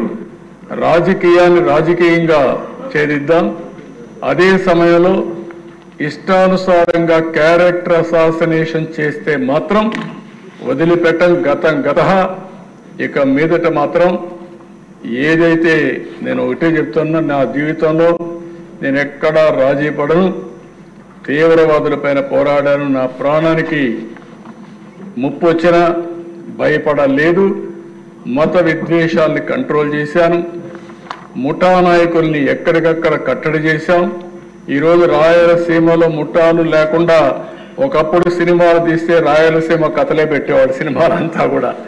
అలాంటిది ఇప్పుడు వాళ్ళు సినిమాలు తీయాలన్న పాత చరిత్ర తీయడమే తప్ప ఇప్పుడు కొత్తగా ఎక్కడ సంఘటనలు లేవు. అలాంటి చరిత్ర రాదు. అదే సమయంలో ఈరోజు రౌడీలు అనేవాళ్ళు కూడా ఉన్నారు, ఇంకా అక్కడక్కడ ఉన్నారు. కొంతమంది బ్లేడ్ బ్యాచ్ అవి కూడా ఉన్నాయి. వాళ్ళకు కూడా చెప్తున్నా ఈ సభ ద్వారా, బ్లేడ్ బ్యాచ్ జాగ్రత్తగా ఉండండి. చేస్తే మాత్రం మిమ్మల్ని వదిలిపెట్టను. గట్టిగా కాదు, మీరు ఒక కన్నెర్ర చేసే వరకే కానీ zero tolerance on law and order. There is no second thought. ఇంకా పకడ్బందీగా నిర్వహిద్దాం. పోలీసు వ్యవస్థను ఇప్పటికే ప్రక్షాళన చేస్తున్నాం. ఇంకా అక్కడక్కడ ఉంటే ఒకటి రెండు ఉంటే అవి కూడా వేరేస్తాం. ఎక్కడ చూసినా పకడ్బందీగా నేను ఒకటే మా మెంబర్స్కి ఉండే మెంబర్స్ కోరుతున్నా, మీరు లా అండ్ ఆర్డర్ మీ చేతికి తీసుకోవద్దండి. ఎవరైనా సరే లా అండ్ ఆర్డర్కు విఘాతం కలిగించే వ్యక్తులుంటే మాత్రం వాళ్ళని ఉక్కు పాదంతో అణిచివేసే బాధ్యత ఈ ప్రభుత్వాన్ని చెప్పి మరొకసారి మీ అందరికీ హామీ ఇస్తున్నా. అది కూడా చేస్తాం. ఇవన్నీ చేసి ఈరోజు పవన్ కళ్యాణ్ గారి తాపత్రయం కూడా మీరు చూశారు. వేరే రాష్ట్రాలకు పోతే వాళ్ళ అభివృద్ధి చూసి ఆ అభివృద్ధి మనం మాట్లాడినప్పుడు మనం చేసుకోలేకపోతున్న బాధ ఉంది. ఈరోజు ఒక హైదరాబాద్ పోయినా, ఒక బెంగళూరు పోయినా, ఒక చెన్నైకి పోయినా, ఒక ముంబైకి పోయినా వాళ్ళు మనకంటే ముందుకు పోయారని బాధ ఉంది. అలాంటి బాధ లేకుండా ఇక్కడ ప్రజలకు కూడా న్యాయం చేసే బాధ్యత ఎన్డీఏ కూటమి తీసుకుంటామని మరొక్కసారి హామీ ఇస్తూ తప్పకుండా జరుగుతుంది. దానికి మొదటి అడుగే నిన్న పెట్టుబడులు రావడం. ఫస్ట్ టైం పెట్టుబడులు వరదలు కూడా ప్రారంభమైనాయి, ఇప్పుడిప్పుడే స్టార్ట్ అయినాయి. మనం కానీ సుపరిపాలన ఇస్తే ఇంకా పెద్ద ఎత్తున పెట్టుబడులు వస్తాయి. ఏ విధంగా చేయాలో అన్నీ చేస్తున్నాయి. మళ్ళీ సంపాదించిన ప్రభుత్వం కష్టపడి పనిచేద్దాం, సంపద సృష్టిద్దాం, ఆదాయాన్ని పెందాం. ప్రతి ఒక్క రూపాయి కూడా పేదవాళ్ళ కోసం ఖర్చు పెడదాం. ఇది నిరంతరం చేసే కార్యక్రమం. మన స్టేక్ హోల్డర్స్ అంతా ప్రజలు. ఆ ప్రజల్లో కూడా పేదవాళ్ళకి మనం అండగా ఉండాల్సిన అవసరం ఉంది. అందుకే వీలైతే నేను ఆలోచిస్తున్నా, జనవరి నుంచి P4 పాలసీ తీసుకొచ్చి ఒక 15 లక్షల మందో 20 లక్షల మంది బీపీఎల్ ఫ్యామిలీస్ ఉన్నాయి. ఆ 20 లక్షల మందిని ముందు ఫోకస్ చేసి వాళ్ళ పైకి తీసుకొద్దాం. ఆ తర్వాత ఆర్థిక అసమానతలు తగ్గించే వ్యవస్థ కూడా శ్రీకారం చుట్టి నిరంతరం పనిచేస్తామని చెప్పి తెలియజేసుకుంటూ, ఒక పబ్లిక్ పాలసీ ద్వారా ఎన్నో పెను మార్పులు తీసుకొచ్చే అవకాశం వస్తుంది. ఈ అసెంబ్లీ ఒక పవిత్రమైన దేవాలయం. ఈ దేవాలయంలో మనం చేసే నిర్ణయాలు ప్రజల జీవితాలను మారుస్తాయి, భావితరాల భవిష్యత్తును మారుస్తాయి. ఈరోజు ఇక్కడ కూర్చొని ఆనందంగా చెప్పుకుంటున్నామంటే, అమెరికాకు పోయే ఇండియన్స్లో ప్రపంచంలోనే అమెరికాకు పోయే వాళ్ళు ఎక్కువ మంది భారతీయులు. అందులో 3,30,000 మందిలో 56% తెలుగు వాళ్ళంటే, ఆ తెలుగు వారు పోవడానికి ఫౌండేషన్ వేసింది మనమే. అది చూసినప్పుడు ఒక ఆనందం. నాలెడ్జ్ ఎకానమీలో అగ్రదేశంలో మన వాళ్ళు ఈ విధంగా దూసపోతున్నారంటే మనం ఎందుకు ముందుకు పోలేమని అడుగుతున్నా. ఇక్కడ ఉండే వాళ్ళు ఎందుకు చేయలేకపోయామని అడుగుతున్నా. అమెరికాలో ఉండే వాతావరణాన్ని ఆంధ్రప్రదేశ్ రాష్ట్రంలో కూడా మనం క్రియేట్ చేయగలిగితే ఇక్కడ కూడా అభివృద్ధి అవుతుంది. దానికే నాంది పలుకుతాం. అందరూ సమిష్టిగా పనిచేద్దాం, ఎప్పటికప్పుడు చర్చలు చేద్దాం. మీతో కూడా నేను మాట్లాడతాను, సబ్జెక్ట్స్ అన్ని కూడా డిస్కస్ చేసుకుందాం. అందరం కలిసి మనల్ని నమ్ముకున్న ఈ ప్రజానీకానికి న్యాయం చేసే బాధ్యత తీసుకుంటామని చెప్పి తెలియజేసుకుంటూ, మరొకసారి డిప్యూటీ సీఎం గారిని పవన్ కళ్యాణ్ గారిని మనస్ఫూర్తిగా అభినందిస్తూ, బీజేపీ నాయకుడు విష్ణుకుమార్ రాజు గారిని వాళ్ళ పార్టీని కూడా మనస్ఫూర్తిగా అభినందిస్తూ, ఈ ఎన్డీఏ కూటమి ఒక డెడ్లీ కాంబినేషన్ కావాలి. ఇండియాలోనే నెంబర్ 1 రాష్ట్రంగా తయారు చేయడానికి మనం ఒక అంకితమైన భావంతో పనిచేసి తెలుగు జాతి యొక్క ప్రతిష్టను కాపాడుతామని చెప్పి తెలియజేసుకుంటూ, దానికి ఈ వేదిక ఒక ప్లాట్ఫామ్ కావాలని చెప్పి మరొక్కసారి ఆకాంక్షిస్తూ, అందరికీ నమస్కారాలు, ధన్యవాదాలు. ఇక్కడ మమ్మల్ని చూసే ప్రజానీకం కూడా మాకు సహకరించాలి. మేమేం మాట్లాడుతున్నాం మీరు చూసిన తర్వాత ప్రజలు కూడా ఈరోజు ఏ స్ఫూర్తి అయితే మేము పనిచేస్తున్నామో ఆ స్ఫూర్తిని మీరు అందిపుచ్చుకొని తద్వారా మీరు కూడా మీ కుటుంబాలను పైకి తీసుకొచ్చడానికి దోహదం చేయగలిగితే మనం అనుకున్న కార్యక్రమాలు చేస్తామని చెప్పి తెలియజేసుకుంటూ మరొకసారి అందరికీ నమస్కారం. జై హింద్. సభ్యులందరికీ మనమండి ఒక 5 నిమిషాలు ఒక ప్రతిపాదన ఉంది. అది అయిన తర్వాత ఒక హాఫ్ అన్ అవర్ బ్రేక్ తీసుకుందాం. ఆర్థిక శాఖ మార్చులు ప్రతిపాదన ప్రవేశపెడుతూ వస్తుంది. Sir, తమ అనుమతితో ముఖ్యమంత్రి గారు తరపున. on behalf of Honorable Chief Minister, I beg to move that the members of this House do proceed to elect members from amongst its members as members of the Committee on Public Accounts for the year 2024-25 in the manner required under Rule 250 of the Rules of Procedure and Conduct of Business in Andhra Pradesh Legislative Assembly. Adhyaksha, రెండవది, on behalf of Honorable Chief Minister, I beg to move that the members of this House do proceed to elect 9 members from among its members as members of the Committee on Estimates for the year 2024-25 in the manner required under Rule 252 of the Rules of Procedure and Conduct of Business in Andhra Pradesh Legislative Assembly. Moodo Pratipadan, sir. On behalf of Honorable Chief Minister, I beg to move that the members of this House do proceed to elect 9 members from among its members as members of the Committee on Public Undertakings for the year 2024-25 in the manner required under Rule 225 of the Rules, Procedure and Conduct of Business in Andhra Pradesh Legislative Assembly. ఆర్థిక శాఖ మంత్రి గారు ప్రవేశపెట్టిన ప్రతిపాదనలు సభా సమక్షంలో ఉన్నాయి. అనుకూలంగా ఉన్నవారు అవుననండి, వ్యతిరేకంగా ఉన్నవారు కాదనండి. అవునన్నారు, అందరూ అవునన్నారు. ప్రతిపాదనలు ఆమోదించబడింది.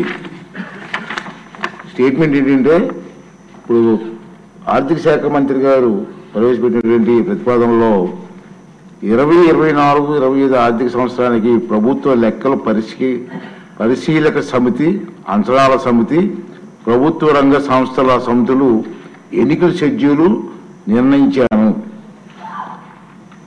నామినేషన్ పత్రాలు రేపు మధ్యాహ్నం 1 గంట వరకు దాఖలు చేయవచ్చు.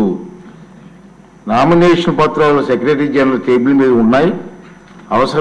అవసరమైతే 22/11/24 తేదీన ఎన్నికలు కూడా చేయాలని చెప్పి నిర్ణయం తీసుకోవడం జరిగింది. మరి ఆ వివరాలన్నీ కూడా ఆర్థిక శాఖ మంత్రి గారిని తెలుసుకొని ఆ సభ్యులు ఎట్టి పరిస్థితుల్లో కూడా రేపు 1 గంట కల్లా నామినేషన్లు వేయాలి.